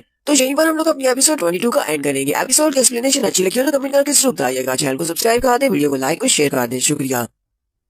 तो गाइस कैसे हैं आप सब लोग? लेवल अप टू सर्वाइव के एपिसोड 23 के साथ हाजिर हूँ। तो लास्ट एपिसोड के एंड पे हमने देखा था ली, सैली और बोबैन वो तीनों ही मेडिकल सेंटर की तरफ जा रहे होते हैं। वहीं पर रास्ते में सैली ली से कहती है मैं तुमसे इस बारे में पूछना चाहती थी कि तुमने यहाँ पर कौन सी पावर्स को अवेकन किया है, तुमने कौन से पावरफुल एलिमेंट की पावर्स को अवेकन किया है कि तुमने बीस्ट किंग को से हरा दिया। ली उसे कहता है मुझे खुद भी इस बारे में नहीं पता, मेरे पास पावर्स अवेकन हुई है लेकिन मुझे ये नहीं पता कि वो कौन सा एलिमेंट है। तुम्हें पता है कि हीलर्स के पास कौन कौन सी पावर्स अवेकन होती है? सैली उसे कहती है मैंने कुछ हीलर्स को देखा है, उनके पास लाइट की पावर होती है या फिर वाटर की पावर होती है। ज्यादातर हीलर्स के पास इसी 2 तरह की पावर्स होती है। ली उसे कहता है तो मुझे लगता है कि मेरे पास भी लाइट एलिमेंट की पावर होगी, बस इसका कलर थोड़ा ब्लैक है। बोबैन उसे कहता है मुझे भी ऐसे ही लगता है कि तुम्हारे पास जो पावर्स अवेकन हुई है वो लाइट की पावर है। ली सोच रहा होता है ग्रैंडपा ने मुझसे कहा था कि इन्हें इस बारे में कुछ नहीं बताना, इसी वजह से मैंने यहाँ पर कियोस एलिमेंट के बारे में नहीं बता सकता। तो वो सभी लोग उस जगह पर पहुंच जाते हैं। सैली उसे कहती है तो हम लोग फाइनली यहाँ पर पहुंच आए हैं, हमारे डेली टाउन का सबसे बेस्ट मेडिकल सेंटर है, तुम्हारे दोनों दोस्त यहीं पर हैं। सैली और बोबैन दोनों आगे आगे होते हैं, वो दोनों सीढ़ियां चढ़ते हुए दरवाजे के अंदर चले जाते हैं। सैली ली से कहती है चलो जल्दी करो तुम पीछे रह गए हो। ली पीछे बड़े आराम से चलता हुआ आ रहा था और कहता है चलो चल के देखते हैं कि ब्रॉस और फिलगोरा कैसे हैं, शायद वो ठीक होंगे। लेकिन जैसे वो आगे बढ़ने लगता है उसी वक्त उसके पाँव के नीचे एक फॉर्मेशन ओपन होती है। उसी फॉर्मेशन के साथ वो वहाँ से टेलीपोर्ट हो जाता है। ली इस बात से काफी ज्यादा हैरान होता है। वहीं पर दरवाजा भी बंद हो जाता है। सैली और बोबैन दोनों अंदर चले जाते हैं। वो पीछे की तरफ देखते हैं तो पीछे कोई भी नहीं होता। सैली कहती है ये अचानक से ली कहाँ पर चला गया, वो तो हमारे पीछे नहीं है। जबकि हमारा ली वहाँ से दूसरी जगह पर टेलीपोर्ट हो जाता है। वहाँ पर जाने के बाद ली कहता है अब ये कौन सी जगह है और अचानक मैं कहाँ पर आ गया हूँ। हिक्स वहाँ पर आता है और उसे कहता है तुम्हें यहाँ पर ज्यादा शॉक होने की जरूरत नहीं है, मैंने अपने ट्रांसपोर्ट मैजिक को यूज करते हुए तुम्हें यहाँ पर बुलाया है। मेरा नाम हिक्स है। यहाँ पर लाटोनाया डेजर्ट के इस डेलिक टाउन के 4 बड़े गार्डियंस हैं और उन 4 गार्डियन में मैं भी एक हूँ। ये एक ऐसी जगह है जहाँ पर लाटोनाया के सबसे स्ट्रॉन्गेस्ट वॉरियर्स को ही बुलाया जाता है, इसी वजह से यहाँ पर तुम्हें बुलाया गया है। उसे कहता है मुझे ये बताओ कि तुम मुझे यहाँ पर लेकर क्यों आए हो। हिक्स उसे कहता है मुझे इस बारे में बताया कि तुमने बीस्ट किंग को मार दिया है, इसी वजह से मैं चाहता हूँ कि तुम हमारी गार्डियंस की टीम को ज्वाइन कर लो, हमारे साथ मिल जाओ। हम यहाँ पर अपनी पूरी कोशिश करेंगे तुम्हें सब कुछ देने की जो तुम्हें चाहिए होगा। ली उसकी बात को इग्नोर करते हुए पीछे की तरफ मुड़ जाता और कहता है मुझे इस सब में कोई भी इंटरेस्ट नहीं है, मैं तुम्हें ज्वाइन नहीं करना चाहता। सकता, मुझे तो बस इस लैटरनाइट डेजर्ट को छोड़कर अपने घर वापस जाना है। हिक्स इस बात से गुस्सा हो जाता है और कहता है मैंने उन सभी को कहा था ये लड़का भी उबारे की तरह ही है, बिल्कुल उबारे की तरह। हम लोग इसको अपने लिए मना नहीं सकते, वो भी बहुत ज्यादा आइडियल है। लेकिन फिर भी हायर अप ने मुझे कहा कि जहाँ पर मैं तुम्हारे सामने आकर ये प्रस्ताव रखूं, उन्होंने मेरा टाइम वेस्ट कर दिया। हिक्स ली से कहता है मेरे कुछ लोग पहले से बाहर मौजूद हैं तुम्हारे बाकी के सारे दोस्तों को मारने के लिए। वो ग्रैंडपा ऊपर है और तुम्हारे दोनों दोस्तों को भी मार देंगे। तुम नहीं चाहते कि मैं उन सभी को मार डालूं, तो तुम्हारे पास ये आखिरी मौका है। तुम मेरी बात के लिए एग्री कर देते हो, हमारे साथ मिलने को तैयार हो, तो फिर हम लोग उनको छोड़ देंगे। जबकि लियो से कहता है मैं भी तुम्हें जहाँ पर एक मौका देता हूँ, जहाँ से बाहर जाने के बाद मैं सैली और बाकी के सभी को नहीं देख पाता, मैं जहाँ पर वापस आऊंगा और तुम्हें मार डालूंगा। हिक्स उसकी बात सुनने के बाद जल्दी से अपनी पावर्स को रिलीज करता है और अपनी एयर पावर को यूज करते हुए अपने पास तलवार बना लेता है। नेक्स्ट सीन बाहर का दिखाया जाता है। सैली और बोबैन अभी बाहर ही होते हैं। सैली पीछे की तरफ देख रही होती है और कहती है अचानक से ज़ीली कहाँ पर चला गया, वो तो हमारे पीछे पीछे ही आ रहा था। बोबैन से कहता है मुझे भी ऐसे ही लगता है जैसे वो हमारे पीछे आ रहा था, लेकिन अब वो यहाँ पर नहीं है। इसी वक्त वहीं पर बोबैन को कुछ स्मेल आती है। बोबैन कहता है बड़ी अजीब से स्मेल आ रही है। फिर साथ ही वो जल्दी से शैडो की पावर्स को यूज करते हुए सैली को पीछे की तरफ खींच लेता है, क्योंकि सैली के ऊपर किसी ने अटैक किया होता है। बोबैन सैली को बचाने के बाद उससे पूछता है क्या तुम ठीक हो। सैली उसे कहती है हाँ बिल्कुल ठीक हूँ, तुम्हारा बहुत बहुत शुक्रिया, तुमने मेरी जान बचा ली। बोबैन काफी ज्यादा गुस्सा होता है और उस बंदे से कहता है कमीने कहेंगे यहाँ पर मेरे सामने आओ, तुम्हारी हिम्मत कैसे है मेरी सैली के ऊपर अटैक करने की। तो उसके सामने एक बंदा खड़ा होता है, उसके पास भी शैडो की पावर होती है और उसने अपनी पावर को यूज करते हुए 3 तलवारें बनाई होती है। जबकि हमारा नेक्स्ट सीन फिर से अंदर का दिखाया जाता है। यहाँ पर हिक्स अपनी पावर्स को यूज करते हुए ली के ऊपर अटैक कर रहा होता है। वो बार बार उसके ऊपर स्लैशेस लगा रहा होता है, जबकि ली ने साथ साथ उस छोटी बच्ची को भी बचा रहा होता है। वो बार बार उसको अपने साथ उठाकर जंप कर रहा होता है, उसके अटैक्स को अवॉइड कर रहा होता है। वहीं पर वो बच्ची उसके हाथ से गिर जाती है, वो वहीं पर जंप करता है और उस बच्ची को फिर से पकड़ लेता है। ली कहता है मैं इस बंदे के ऊपर अटैक नहीं कर सकता जब तक इस छोटी बच्ची को मैंने अपने हाथ में पकड़ा हुआ है। जबकि वो बच्ची आगे से बहुत ज्यादा खुश होती है। ली उसे कहता है क्या तुम्हें जरा भी आइडिया है कि हम लोग इस वक्त किस सिचुएशन में है, मेरे पर अटैक हो रहा है और तुम जहाँ पर खुश हो रही हो। हिक्स ली से कहता है तुम्हें जहाँ पर इस बच्ची के लिए परेशान होने की जरूरत नहीं है, तुम्हें पहले अपने बारे में सोचना चाहिए कि पहले तो जहाँ पर तुम मरने वाले हो। लियो से कहता है मुझे इस बारे में जरा भी आइडिया नहीं है कि हम लोगों को यहाँ पर फाइट क्यों करनी चाहिए। हम सभी लोग मिलकर काम नहीं कर सकते, हम सभी लोग मिलकर लैटरनाइट डेजर्ट में उस खोए हुए टेबल को ढूंढ सकते हैं और यहाँ से निकल सकते हैं। तुम्हारे पास काफी सारी स्ट्रेंथ है, तुम हमें ज्वाइन कर सकते हो। हिक्स भी आगे से हंसना शुरू कर देता है और उसे कहता है तुम्हें ऐसा क्यों लगता है कि हम लोग ऐसा कुछ करेंगे, मैं तो ऐसा बिल्कुल भी नहीं करने वाला। लगता है कि ग्रैंडपा ऊपर है, तुम्हें इस बारे में कुछ भी नहीं बताया। लगता है कि ग्रैंडपा ने तुम्हें सच नहीं बताया। उसे यहाँ पर अपने एग्रीमेंट के बारे में बताता है। वो उसे कहता है हमने बाहर के मॉन्स्टर्स के साथ एक एग्रीमेंट किया हुआ है। हमें लगता है कि हमारे गाँव के अंदर इतनी अमन शांति कैसी होगी। सारी अमन शांति ऐसे ही नहीं है, बल्कि उस एग्रीमेंट की वजह से है। लोग गाँव के बाहर जो मॉन्स्टर्स हैं अपने कुछ लोगों को सैक्रिफाइस के तौर पर उन लोगों को हर हफ्ते दे देते हैं, जिसकी वजह से वो मॉन्स्टर्स हमारे गाँव के ऊपर अटैक नहीं करते। तुम्हारा वो ग्रैंडपा ऊपर है, वो भी हमारी टीम का ही एक हिस्सा है। हमने सभी की शुरुआत की थी जब हमने मॉन्स्टर्स के साथ ये एग्रीमेंट किया था, तब उसने इस फैसले को अपोज नहीं किया था, उसने भी हमारा साथ दिया था। लीवियस की बात सुनने के बाद काफी ज्यादा हैरान होता है, कहता है कि वाकई में ग्रैंडपा ने सब कुछ किया है। यहाँ पर गाँव के कुछ लोगों का सैक्रिफाइस देते हैं ताकि बाकी के गाँव की जान बचाई जा सके। लियो से कहता है तो इसका मतलब ये है कि शुरुआत से तुम सभी लोगों का लैटरनाइट डेजर्ट के इस हेडेले टाउन को छोड़कर जाने का कोई भी इरादा नहीं था। सभी लोग यहीं पर रहना चाहते हो और तुमने कभी कोशिश भी नहीं की। हम कुछ लोगों को सैक्रिफाइस देकर तुम लोग अपनी जिंदगी गुजार रहे हो। हिक्स उसे कहता है ये प्लान बहुत ज्यादा अच्छा है। लोग यहाँ पर सिर्फ कुछ लोगों की बलि देते हैं, जबकि बाकी का पूरा गाँव यहाँ पर सेफ रहता है। इसलिए अब तुम भी हमें ज्वाइन कर लो, जबकि तुम्हारे ग्रैंडपा ने भी हमें ज्वाइन किया था। हम उन मॉन्स्टर्स को हरा नहीं सकते। उन सारे मॉन्स्टर्स को गार्ड यहाँ पर बेचता है और वो सारे मॉन्स्टर्स बहुत ज्यादा पावरफुल है। हम उन मॉन्स्टर्स को मारना शुरू कर देंगे तो गार्ड्स भी हमसे गुस्सा हो जाएंगे। ये इसकी सारी बात सुनने के बाद उसे कहता है मेरा जवाब अब भी वही रहेगा, मुझे तुम्हारी टीम को ज्वाइन करने में कोई भी इंटरेस्ट नहीं है। मैं तुम्हारी तरह कोई डरपोक नहीं हूँ। मैं वहाँ पर जाऊंगा, खोए हुए टेम्पल को ढूंढूंगा, मॉन्स्टर्स को मारूंगा और लैटरनाइट डेजर्ट को छोड़कर जाऊंगा। मुझे लगता है कि ग्रैंडपा ऊपर है, कभी भी तुम्हारे साथ इस तरह नहीं मिल सकते। वो कभी भी इस तरह के घटिया एग्रीमेंट के ऊपर साइन नहीं कर सकते। मुझे इस बात से फर्क नहीं पड़ता चाहे कोई इंसान हो या कोई मॉन्स्टर हो या फिर गार्ड्स भी क्यों ना हो, वो अगर मेरे रास्ते में आएंगे तो मैं सभी को मार डालूंगा, क्यों मुझे अपने घर वापस जाना है। हिक्स उसकी बातें सुनने के बाद हंसना शुरू कर देता और कहता है बच्चे हमारी सोच काफी ज्यादा अच्छी है, लेकिन तुम इस सोच के साथ आगे नहीं बढ़ पाओगे। लियो छोटी बच्ची को वहीं पर नीचे उतार देता और कहता है तुम यहीं पर रुकना और मेरा इंतजार करना, पहले मैं इस बुरे आदमी के साथ फाइट खत्म कर लूं, उसके बाद तुम्हें आकर उठाता हूँ। लियो उस बच्ची को वहाँ पर उठाने के बाद पीछे की तरफ मुड़ता है। हिक्स उसे कहता है तुमने बहुत ही अच्छा किया, उस बच्ची को वहाँ पर छोड़ दिया। इससे भी पहले मैं तुम्हें मारने वाला हूँ, उसके बाद इस बच्ची को मारूंगा। ऐसे वहाँ पर हंसकर उससे बात ही कर रहा होता है कि उसी वक्त ली का पांच उसके पेट में होता है और उसके मुंह से ब्लड निकलना शुरू हो जाता है, क्योंकि ली ने उसे अपनी जबरदस्त पंच मारा होता है। सिर्फ एक ही पंच के साथ ली यहाँ पर हिक्स को हरा देता है, जबकि हिक्स भी उसका पंच खाने के बाद नीचे गिर जाता है और उसे कहता है आखिर तुम हो कौन। इस बार हमारा नेक्स्ट सीन बाहर का दिखाया जाता है। मेडिकल सेंटर के बाहर जितने लोग होते हैं वो सभी लोग वहाँ से भागना शुरू कर देते हैं, क्योंकि वहाँ पर फाइट स्टार्ट हो जाती है। सैली, बोबैन और वो तीसरा बंदा वो जहाँ पर फाइट कर रही है। सैली अपनी फायर पावर्स के साथ उसके ऊपर अटैक करती है, जबकि वो जल्दी से पीछे की तरफ हट जाता है। इसी वक्त बोबैन अपने शैडोज बनाकर उसके ऊपर अटैक करता है, जबकि वो भी सामने से अपनी तलवार के साथ उसके अटैक्स को ब्लॉक कर सकता है, क्योंकि वो भी एक शैडो स्वॉर्ड्समैन है। बोबैन का एक शैडो वहाँ पर जाकर उसके अटैक को वहाँ पर ब्लॉक करता है ताकि उसको वहाँ पर बाइंड करके रखा जा सके। उसी वक्त बोबैन चलाकर सैली से कहता है सैली अभी करो, तो सैली वहाँ पर अपनी फायर पावर को रिलीज करती है। यहाँ पर अपनी special skill hell fire blaze को यूज करती है और वहाँ पर बहुत सारी फायर निकलती है और फायर का एक बहुत ही बड़ा धमाका होता है। इसके साथ वहाँ पर बोबैन का क्लोन भी जल जाता है, लेकिन वो बंदा अभी तक जिंदा होता है। तो यही बार ली भी बाहर आ जाता है। ली बाहर आने के बाद उस बंदे को एक जबरदस्त किक मारता है। वो सैली और बोबैन के सामने खड़ा होकर उसे कहता है अगर तुमने यहाँ पर मेरे दोस्तों को दोबारा हाथ लगाने की कोशिश की तो मैं मैं तुम्हें मार डालूंगा। अगर तुम्हें मुझ पर अटैक करना है तो मुझ पर अटैक कर सकते हो, लेकिन मेरे दोस्तों को हाथ मत लगाना, वरना मैं तुम्हें और तुम्हारे बाकी के सारे गार्डियंस को ढूंढ कर मार डालूंगा। जब उसे घूर कर देखता है तो वो शैडो वहीं से गायब हो जाता है। सैली ली से कहती है, ली यहाँ पर अचानक से क्या चल रहा है, हमारे पर अटैक क्यों हो रहा है और तुम गायब कहाँ पर हो गए थे। ली उनसे कहता है, मैं तुम्हें सबके बारे में बाद में बताऊंगा, लेकिन हमें जल्दी से जल्दी घर वापस जाना होगा। मुझे ग्रैंडपा ओबरे से किसी बारे में बात करनी है। हो सकता है कि इस वक्त ग्रैंडपा ओबरे के ऊपर भी अटैक हो। नेक्स्ट सीन ग्रैंडपा का दिखाया जाता है। ग्रैंडपा अपने स्टडी रूम में बैठी होती है, एक बुक को ओपन करके। वो लोग कह रहे होते हैं अगर वाकई में इस लड़के के पास एलिमेंट ऑफ कियोस है तो इस बुक के अंदर जो भविष्यवाणी लिखी हुई है उस भविष्यवाणी के मुताबिक डीमंस और गार्ड्स दोबारा से यहाँ पर मॉर्टल लैंड के ऊपर आएंगे और दोबारा से इन सभी के दरमियान में फाइट होगी। और जब वो डीमन और गार्ड्स दोबारा से मॉर्टल वर्ल्ड के ऊपर अटैक करने के लिए आएंगे तो उस वक्त सिर्फ एक ही इंसान होगा जिसके पास एलिमेंट ऑफ कियोस की पावर होगी, वही उन सभी डीमन गार्ड्स को रोक पाएगा। ग्रैंडपा भी यहीं पर बैठे स्टडी कर रहे होते हैं। उसी वक्त वो तीनों बच्चे अंदर आ जाते हैं। ग्रैंडपा उनसे कहते हैं, तुम तीनों तो कुछ ज्यादा जल्दी वापस आ गए हो, क्या तुम लोग मेडिकल सेंटर से हो आए, अपने दोस्तों को देख लिया। तो यहाँ पर वापस आने के बाद ली ग्रैंडपा से पूछता है इसने वहाँ पर उसके साथ जो बात की थी, वहाँ पर कुछ लोगों की बलि चढ़ाकर गाँव के लोगों को सेफ रखने की। ग्रैंडपा से इस बारे में पूछता है क्या ये बात वाकई में सच है। तो ग्रैंडपा उसे यहाँ पर चारों गार्डियंस के बारे में बताते हैं कि ये चारों गार्डियंस कौन है और ये कहाँ से आए हैं। ग्रैंडपा उसे कहते हैं चारों गार्डियंस के नाम हिक्स, लूशियस, सार्चिया और सबसे स्ट्रॉन्गेस्ट मैजिशियन जिसका नाम डोरब है। ये चारों यहाँ पर डायलेक्ट टाउन के सबसे फर्स्ट राइवल पर्सन हैं। चारों यहाँ पर आए थे और उन्होंने इसी डायलेक्ट टाउन की शुरुआत की थी, उन्होंने इसकी बुनियाद रखी थी। ऐसे कुछ 100 साल पहले हिक्स को छोड़कर तीनों बड़े गार्डियन यहाँ पर आए थे, लेकिन उस वक्त हमारे लटनाया की हालत पहले से बहुत ज्यादा बुरी थी। यहाँ पर हर तरफ मॉन्स्टर्स ही मॉन्स्टर्स हुआ करते थे, उन्होंने यहाँ पर तबाही मचा रखी थी। बाकी की स्टोरी को हम लोग नेक्स्ट एपिसोड में कंटिन्यू करेंगे। फिलहाल यहीं पर इस एपिसोड का एंड करेंगे। एपिसोड की एक्सप्लेनेशन अच्छी लगी हो तो कमेंट करके जरूर बताइएगा। चैनल को सब्सक्राइब कर दे, वीडियो को लाइक और शेयर कर दे। शुक्रिया।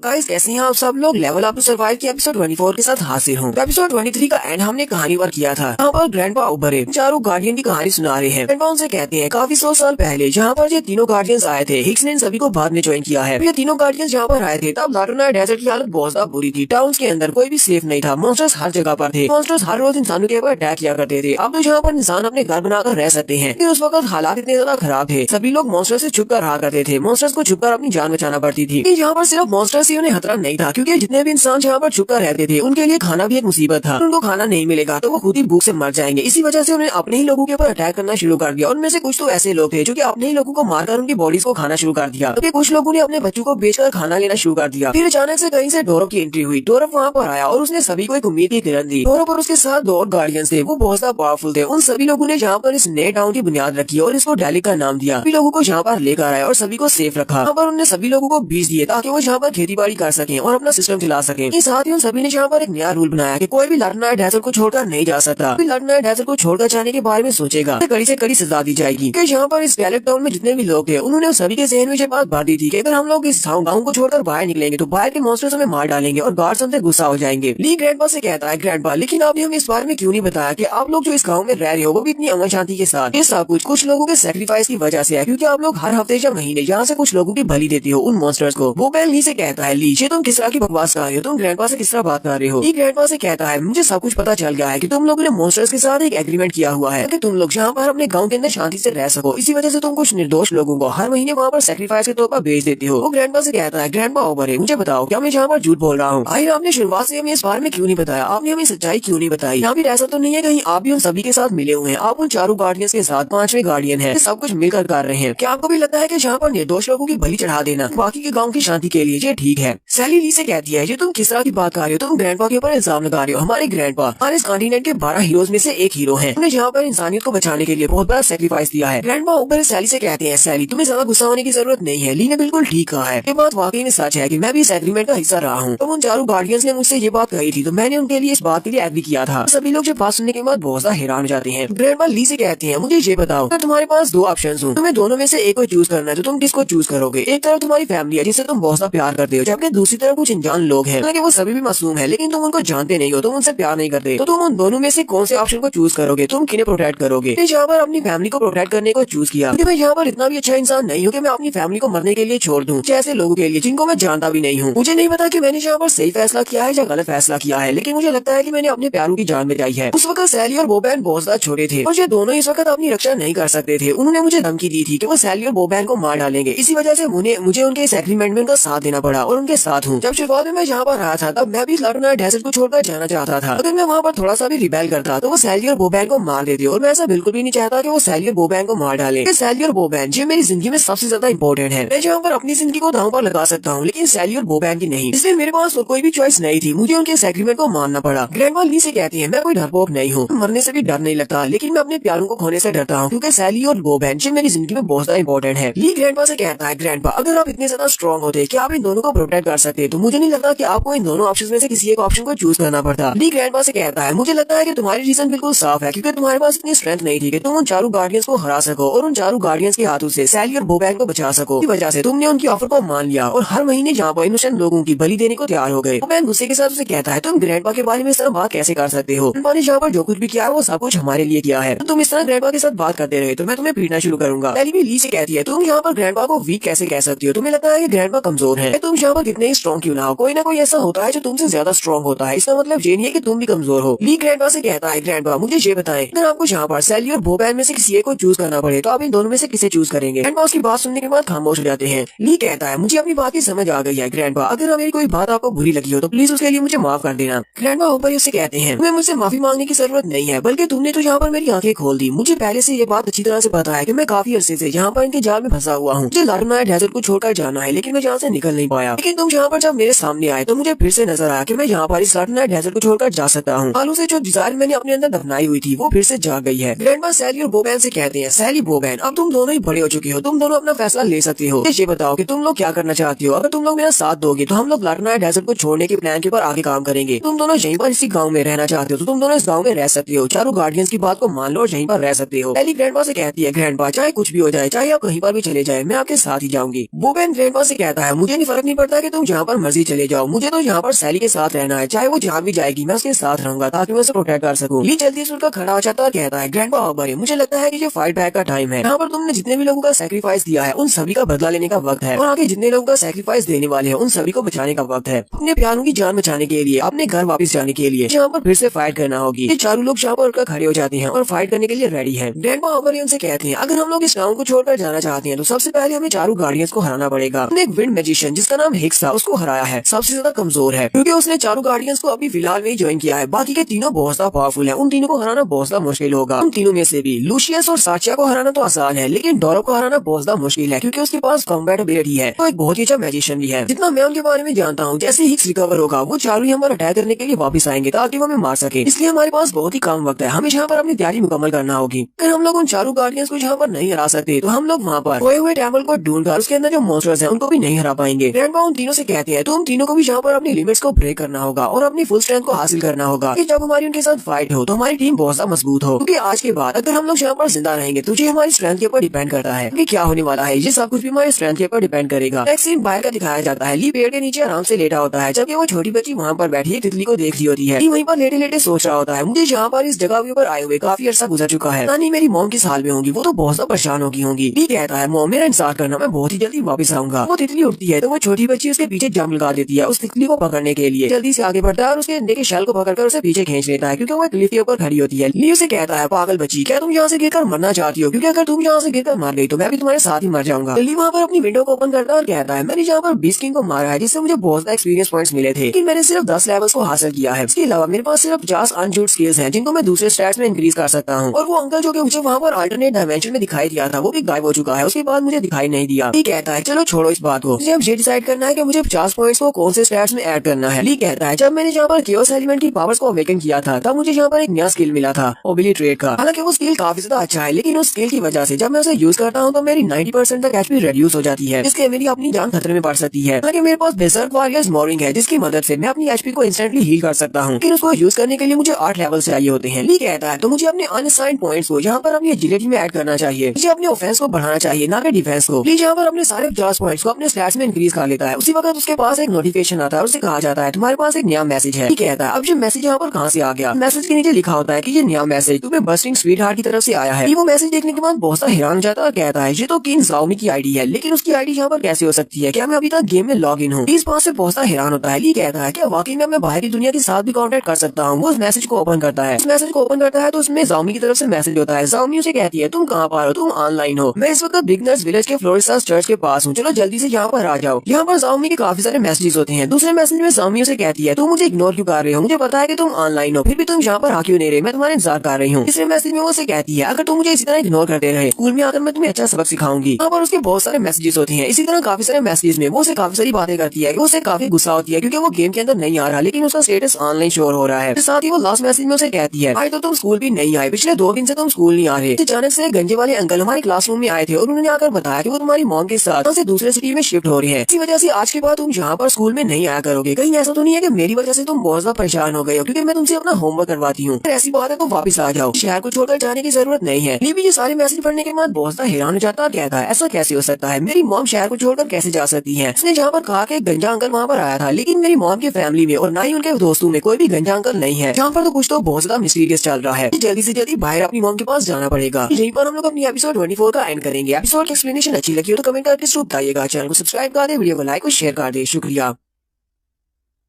हेलो गाइस, कैसे हैं आप सब लोग। लेवल अप टू सर्वाइव के एपिसोड 25 के साथ हाजिर हूं। तो लास्ट एपिसोड के एंड पे हमने देखा था ली को साओमी का मैसेज मिलता है और साओमी के मैसेज में लिखा होता है कि उसकी मॉम शहर छोड़कर जाने वाली है, इसी वजह से आज से वो स्कूल नहीं आएगा। साओमी उसे किसी गंजे अंकल के बारे में बताती है जो कि स्कूल में आकर इस बारे में बताता है। ली भी ये बात सोचने के बाद काफी ज्यादा हैरान होता है। कहता है मैं तो किसी भी गंजे अंकल को नहीं जानता क्योंकि मेरी मॉम का दोस्त हो या फिर मेरी फैमिली के रिलेटेड हो। आज यहाँ पर ये सब कुछ चल क्या रहा है। अब तो मुझे और भी ज्यादा जल्दी घर वापस जाना होगा ताकि मैं जाकर देख सकूँ कि मेरी मॉम के साथ क्या मसला है। कहीं ऐसा तो नहीं है कि मेरे ना होने की वजह से मेरी मॉम की तबीयत खराब हो गई होगी या फिर वहाँ पर पड़े पड़े फिजिकल बॉडी कोमा में होगी, इसी वजह से मेरी मॉम मेरा इलाज करवाने के लिए किसी दूसरे शहर में मूव होना चाहती है। लेकिन मेरी मॉम के पास तो काफी सारा पैसा है, फिर वो दूसरे शहर में क्यों जाएंगी। तो लीजिए सारी बातें सोचने के बाद काफी ज्यादा परेशान हो जाता है। वो अपना सर पकड़कर बैठा होता है। वो कहता है अब मैं इस सारे मसले से कैसे निकलूंगा और मुझे अपनी मॉम के बारे में कैसे पता चलेगा। उसी वक्त वो छोटी बच्ची अपने हाथ में एक छोटा सा फूल लेकर उसके सामने आती है और उसे कहती है जालू का पापा। लेकिन ली बेचारा तो पहले से काफी ज्यादा गुस्से में होता है। जैसे वो उसके सामने फूल करती है, ली अपने हाथ को उसकी तरफ झटकता है और उसे कहता है जाओ जाकर खुद ही खेलो, अभी मैं बहुत ज्यादा परेशान हूँ, मैं तुम्हारे साथ नहीं खेल सकता। लेकिन जैसे ही वो उसकी तरफ अपना हाथ करता है वो बच्ची बेचारी पीछे की तरफ गिर जाती है और जैसे ही वो पीछे की तरफ गिरती है वो जोर जोर से चिल्लाना शुरू कर देती है और कहती है जालू का बैड पापा, जालू का बैड पापा। फिर वो जोर जोर से रोना शुरू कर देती है। ली भी इस बात से बहुत ज्यादा घबरा जाता है और कहता है मेरा ऐसा मतलब नहीं था, लेकिन इसने तो रोना शुरू कर दिया। और वो और भी ज्यादा जोर जोर से रोना शुरू कर देती है। जैसे वो वहाँ पर रोना शुरू करती है उसी वक्त ली के पास विंडो ओपन होती है और कहा जाता है तुम्हारी पनिशमेंट रेडी है, 30 मिनट तक तुम्हें सर्वाइव करना होगा क्योंकि तुम्हारे साथ जिस लिविंग बीइंग को जोड़ा गया है वो अनहैप्पी है, तुम्हारी वजह से वो सैड है। ली कहता है मुझे नहीं लगता कि अब मेरी लाइफ का कुछ हो सकता है, तो मुझे इस बच्चे को संभालना ही पड़ेगा और इसे हर हाल में खुशी रखना पड़ेगा। साथ ही से कहा जाता है कि अब तुम दूसरी दुनिया में ट्रांसपोर्ट होने वाले हो। तो पिछली बार ली को ट्रांसपोर्ट किया गया था एक आइस वर्ल्ड में जहाँ पर आइस मॉन्स्टर के साथ से फाइट करनी थी। इस बार उसे लावा के पहाड़ के ऊपर भेज दिया गया है जहाँ पर बहुत सारे लावा मॉन्स्टर्स के साथ से फाइट करनी है। तो ली जैसी वहाँ पर ट्रांसपोर्ट होता है उसके सामने एक बड़ा सा मॉन्स्टर निकल आता है। ली कहता है इस बार की फाइट तो काफी ज्यादा टफ होने वाली है। फिर साथ ही वो छोटी लड़की को अपने पास से फूल देता है, कहता है चलो बस करो, मुझे माफ कर दो, ये मुझसे गलती हो गई क्योंकि उस वक्त मैं ठीक तरह से सोच नहीं पा रहा था। साथ ही उसे उठा लेता है, कहता है चलो अब इस फाइट को जल्दी से खत्म करते हैं, अपनी सजा को भुगतते हैं, बाहर चलते हैं। बच्ची भी फूल लेने के बाद काफी ज्यादा खुश हो जाती है। नेक्स्ट सीन मेडिकल सेंटर का दिखाया जाता है। मेडिकल सेंटर में ब्रॉस को दिखाते हैं। ब्रॉस उठकर खड़ा होता है और खिड़की से बाहर की तरफ देख रहा होता है। कहता है मुझे तो इस बात पर यकीन नहीं आ रहा कि मास्टर उबारे अभी तक जिंदा है और वो यहीं पर है। मुझे इस बात की समझ नहीं आई कि मास्टर उबारे ने मुझे ये बात क्यों कही कि हम लोग वहाँ पर बीसमैन केव के अंदर जो भी फाइट हुई है उस सारी की डिटेल्स को छुपा कर रखे। अगर कोई भी हमसे उस बारे में पूछे तो हम किसी को भी इस बारे में ना बताएं। पता नहीं ग्रैंडपा इस सबके साथ क्या करना चाहते हैं, उनका मकसद क्या है। और यहीं पर वो अपना बैकग्राउंड सीन दिखाता है। ग्रैंडपा जब ब्रॉस से मिलने के लिए आती है तो ब्रॉस उनको देखते पहचान जाता है और कहता है क्या तुम लारुनाया के 12 हीरोज में से एक हीरो हो। मुझे लगता है कि मैंने तुम्हें देखा हुआ है, तुम्हारा नाम उबारे है, मैंने तुम्हारी कहानियां सुनी है। तुमने ओबेरियन बैटल के अंदर एक डीमन जिसका नाम क्विंग था उसको हराया था। तुम तो 12 हीरोज में से सबसे ज्यादा स्ट्रॉन्गेस्ट लाइटनिंग वॉरियर हो। मैंने नहीं सोचा था कि मैं यहाँ पर तुम्हें देख पाऊंगा। तुम भी यहाँ पर लारुनाया डेजर्ट में ट्रैप्ड हो।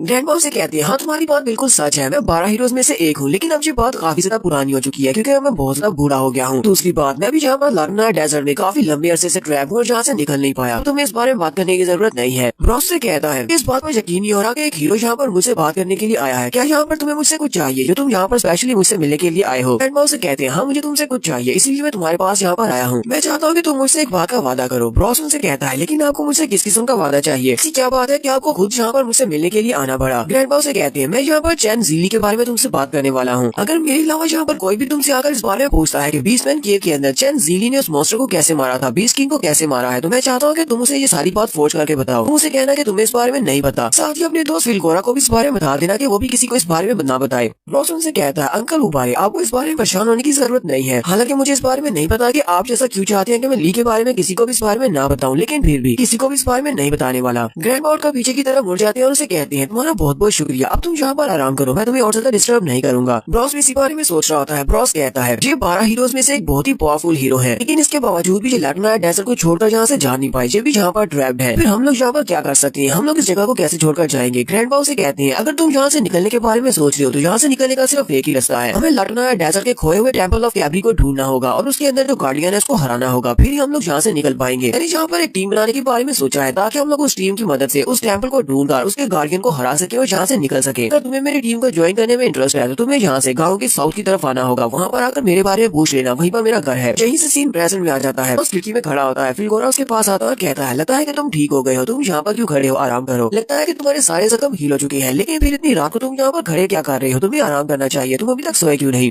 ब्रॉस से कहता है, यहाँ पर मेडिकल सेंटर के ऊपर बहुत ही हाई लेवल की इमेजेस थी, उन सभी ने अपनी पावर्स को यूज करते हुए मेरी बॉडी को जल्दी से हील कर दिया, यहाँ तक कि मेरी टूटी हुई हड्डियां भी ठीक हो चुकी हैं और लगता है कि सिर्फ कुछ ही दिनों में फिर से नॉर्मल हो जाऊंगा। पिछले कुछ दिनों में मैंने यहाँ पर बहुत कुछ ऐसा एक्सपीरियंस किया है जिसकी वजह से मुझे नींद नहीं आ रही, इसी वजह से मैं यहाँ पर खड़ा कुछ सोच रहा हूँ। कुछ दिन पहले 12 हीरोज में से एक बड़ा हीरो मास्टर उबारे वो यहाँ पर मुझसे मिलने के लिए आए थे और वो चैन ज़ेली के बारे में मुझसे बात कर रहे थे। तुमसे भी मिलने के लिए वो आए थे। फिलकोरा उनसे कहता, हम मुझसे एक अंकल मिलने के लिए तो आए थे, लेकिन क्या वाकई में वो 12 हीरोज में से एक हीरो है, मैं तो उनको पहचान नहीं पाया। ब्रॉस फिलकोरा से कहता है, क्योंकि मैं उस मास्टर को अपना मास्टर मानता हूँ, अपना आइडियल मानता हूँ, इसी वजह से मैंने उनका पोर्ट्रेट पहले से देखा हुआ है, मैं उन्हें देखते ही पहचान गया था, यही मास्टर उबारे हैं। फिलकोरा से कहता है, लेकिन ऐसा कैसे हो सकता है, तुमने कहा कि वो 12 हीरोज में से एक बड़ा हीरो है, मैंने भी उसकी कहानियां सुन रखी है कि उसने बहुत ही स्केरी डीमन क्वीन को मारा था, वो एक लाइटनिंग हीरो है, उसका मुकाबला कोई भी नहीं कर सकता, फिर वो भी जहाँ पर लाटना डेजर्ट में ट्रैप है और यहाँ से निकल नहीं पाया। जितना मुझे पता है कि ये 12 हीरोज ये सिर्फ कोई टाइटल नहीं है, बल्कि ये वाकई में हमारे इस पूरे के पूरे लाटनाया के सबसे ज्यादा स्ट्रॉन्गेस्ट हीरोज है। यहीं पर हमें 12 हीरोज के चुनने के बारे में बताया जाता है कि इन 12 हीरोज को चुना कैसे जाता है। और 5 साल के बाद जहाँ पर इस दुनिया में जितने भी गिल्ड्स हैं वो सारे गिल्ड्स टूर्नामेंट रखते हैं, जहाँ पर इस दुनिया के सबसे स्ट्रॉन्गेस्ट हीरोज को डिसाइड किया जाता है कि सबसे स्ट्रॉन्ग कौन है। हर गिल्ड से 5 हीरोज को भेजा जाता है जो कि यहाँ पर आपस में फाइट करते हैं। उनमें से 12 गिल्ड्स ऐसी होती है जिनके लोग एंड तक पहुँचने हैं और फाइनल में पहुँचने हैं। फाइनल पर पहुँचने के बाद यही 12 गिल्ड्स आपस में डिसाइड करके एक हीरो को चूज करते हैं। इस साल उबर एक हीरो बने थे। उस साल ब्लैक हॉर्स थंडरबर्ड गिल्ड ने पूरी दुनिया को हिलाकर रख दिया था, क्योंकि उबर इस वक्त बहुत ज्यादा यंग थे, लेकिन इनकी लाइटनिंग पावर कमाल की थी। इन्होंने अपनी लाइटनिंग पावर से सभी लोगों को चौंका दिया और ये आज तक लोगों को याद है। हालांकि ग्रैंडपा उबर का जो गिल्ड था ये बाकी के दोनों गिल्ड से हार गया था, इनके गिल्ड से काफी ज्यादा पावरफुल थे, लेकिन वो भी बड़ी मुश्किल से जीते थे। ग्रैंडपा उबारे ने वहाँ पर बहुत ही अच्छी परफॉर्मेंस दी थी, इसी वजह से इन्हें भी 12 हीरोज में से एक हीरो माना गया, क्योंकि वहाँ पर अंकल उबारे ने अकेले बाकी के 12 गिल्ड्स के सभी लोगों को हराया था। इसी वजह से इनको 12 हीरोज में से एक हीरो माना जाता है और सबसे ज्यादा स्ट्रॉन्ग वॉरियर भी। लेकिन ओबेरियन बैटल के बाद जहाँ पर इन्होंने स्केरी डीमन क्वीन को मारा था, उसके बाद से ग्रैंडपा के बारे में कुछ भी नहीं पता कि ये कहाँ पर चले गए, जाने से कहीं पर गायब हो गए। ब्रॉस फिलकोरा से कहता है, ये वाली कहानी जितनी बार मैं सुनता हूँ मुझे उतनी बार शौक लगता है, क्या वाकई में कोई इतना ज्यादा स्ट्रॉन्ग हो सकता है। और लगता है कि इस बार दुनिया को एक नया हीरो मिलने वाला है, चैन ज़ेली। उसकी कॉम्बैट एबिलिटीज इन 12 हीरोज से जरा भी कम नहीं है, मुझे लगता है कि वो इन 12 हीरोज से भी ज्यादा स्ट्रॉन्ग बन सकता है। यहीं पर एक सीन ग्रैंडपा का भी दिखाया जाता है। ग्रैंडपा जब यंग थे और स्केरी डीमन क्वीन के साथ फाइट कर रहे थे, उसी वक्त वहाँ पर सैली के मॉम और डैड भी होते हैं और वहाँ पर एक मॉन्स्टर होता है। वो उन दोनों से कहते हैं, जल्दी से वहाँ से हटो, एक मॉन्स्टर तुम्हारे पर अटैक करने के लिए आ रहा है। लोग जैसे पीछे की तरफ घूमते हैं, उसी वक्त वो मॉन्स्टर अपने पंजे के साथ उनके पर अटैक करके वहाँ से आगे गुजर जाता है और सैली के मॉम और डैड दोनों को वहीं पर मार देता है। जबकि ग्रैंडपा उभरे उन दोनों को वहाँ पर बचा नहीं पाते, लेकिन उनका नेकलेस उसके पास होता है जिसके अंदर सैली के मॉम और डैड की पिक्चर है। ग्रैंडपा उभरे कहते हैं, सैली के मॉम और डैड के मरने के बाद मैंने सैली को अपने पास रखने का फैसला किया कि मैं सैली को अच्छी तरह से पाल पोस कर बड़ा कर सकूं। जब से सैली के पेरेंट्स की मौत हुई है तब से मैंने अपने आप को यहीं पर कैद कर लिया है। मैं सिर्फ सैली को ही बचाना चाहता था, क्योंकि मुझे लगता है कि इसके पेरेंट्स की मौत मेरी वजह से हुई है। मैं उन्हें मॉन्स्टर से बचा नहीं पाया, वहाँ पर मैं उनको बचा सकता था, इसलिए मैं यहाँ पर सारी जिंदगी गुजारने को तैयार था ताकि सैली की लाइफ को खतरे में न डाला जाए। लेकिन अब मुझे लगता है कि मैंने सैली को यहाँ पर ट्रैप करके बहुत ही बुरा किया है। सैली अब बड़ी हो चुकी है, उसे इस दुनिया को देखना चाहिए। हम लोग इस लाटना डेजर्ट को छोड़कर दूसरी बड़ी दुनिया में जाएंगे जहाँ पर सैली का फ्यूचर अच्छा होगा। इसी वजह से मैंने अपनी एक बहुत ही पावरफुल लाइटनिंग गॉड्स एन्चेंटमेंट को उसकी बॉडी के अंदर एक्टिवेट किया हुआ है। कभी कभी सैली की लाइफ बहुत ज्यादा खतरे में होगी तो अपने आप उसकी बॉडी के अंदर वो एन्चेंटमेंट एक्टिवेट हो जाएगी और उसके एक्टिवेट होने के बाद कोई भी उसके इर्द गिर्द की शील्ड को नहीं तोड़ पाएगा, जहाँ तक कि गॉड भी उसको नुकसान नहीं पहुंचाएगा। वो एन्चेंटमेंट इतनी ज्यादा पावरफुल है। नेक्स्ट सीन ली का दिखाया जाता है। ली अपनी 30 मिनट की पनिशमेंट को पूरा करने के बाद बाहर आ जाता है और इस बार वो लंबे लंबे सांस ले रहा होता है। ली कहता है, लिटिल बेबी, इस बार की तुम्हारी पनिशमेंट तो पहले से बहुत ज्यादा टफ थी। पिछली बार तो मैंने बड़ी आसानी के साथ मॉन्स्टर्स को मार लिया था, लेकिन लगता है कि इस बार मॉन्स्टर्स काफी ज्यादा टफ थे। यहाँ पर हो क्या रहा है, इसी वक्त विंडो ओपन होती है और उसे कहा जाता है, जितनी बार तुम यहाँ पर इस बेबी को नुकसान पहुंचाओगे और तुम्हें पनिशमेंट दी जाएगी, हर बार तुम्हारी पनिशमेंट का लेवल 10% के हिसाब से बढ़ा दिया जाएगा और मॉन्स्टर्स की स्ट्रेंथ 10% के हिसाब से बढ़ जाएगी। ली भी बात सुनने के बाद बहुत ज्यादा हैरान हो जाता है। जल्दी से उठकर बैठ जाता है और कहता है अब ये क्या बात हुई। इसका मतलब यह है कि जितनी बार ये बच्ची रोएगी उतनी बार मेरी पनिशमेंट बढ़ती जाएगी। और यहीं पर हम लोग अपनी एपिसोड 25 का एंड करेंगे। एपिसोड की एक्सप्लेनेशन अच्छी लगी हो तो कमेंट करके जरूर बताइएगा। चैनल को सब्सक्राइब कर दे, वीडियो को लाइक और शेयर कर दे। शुक्रिया।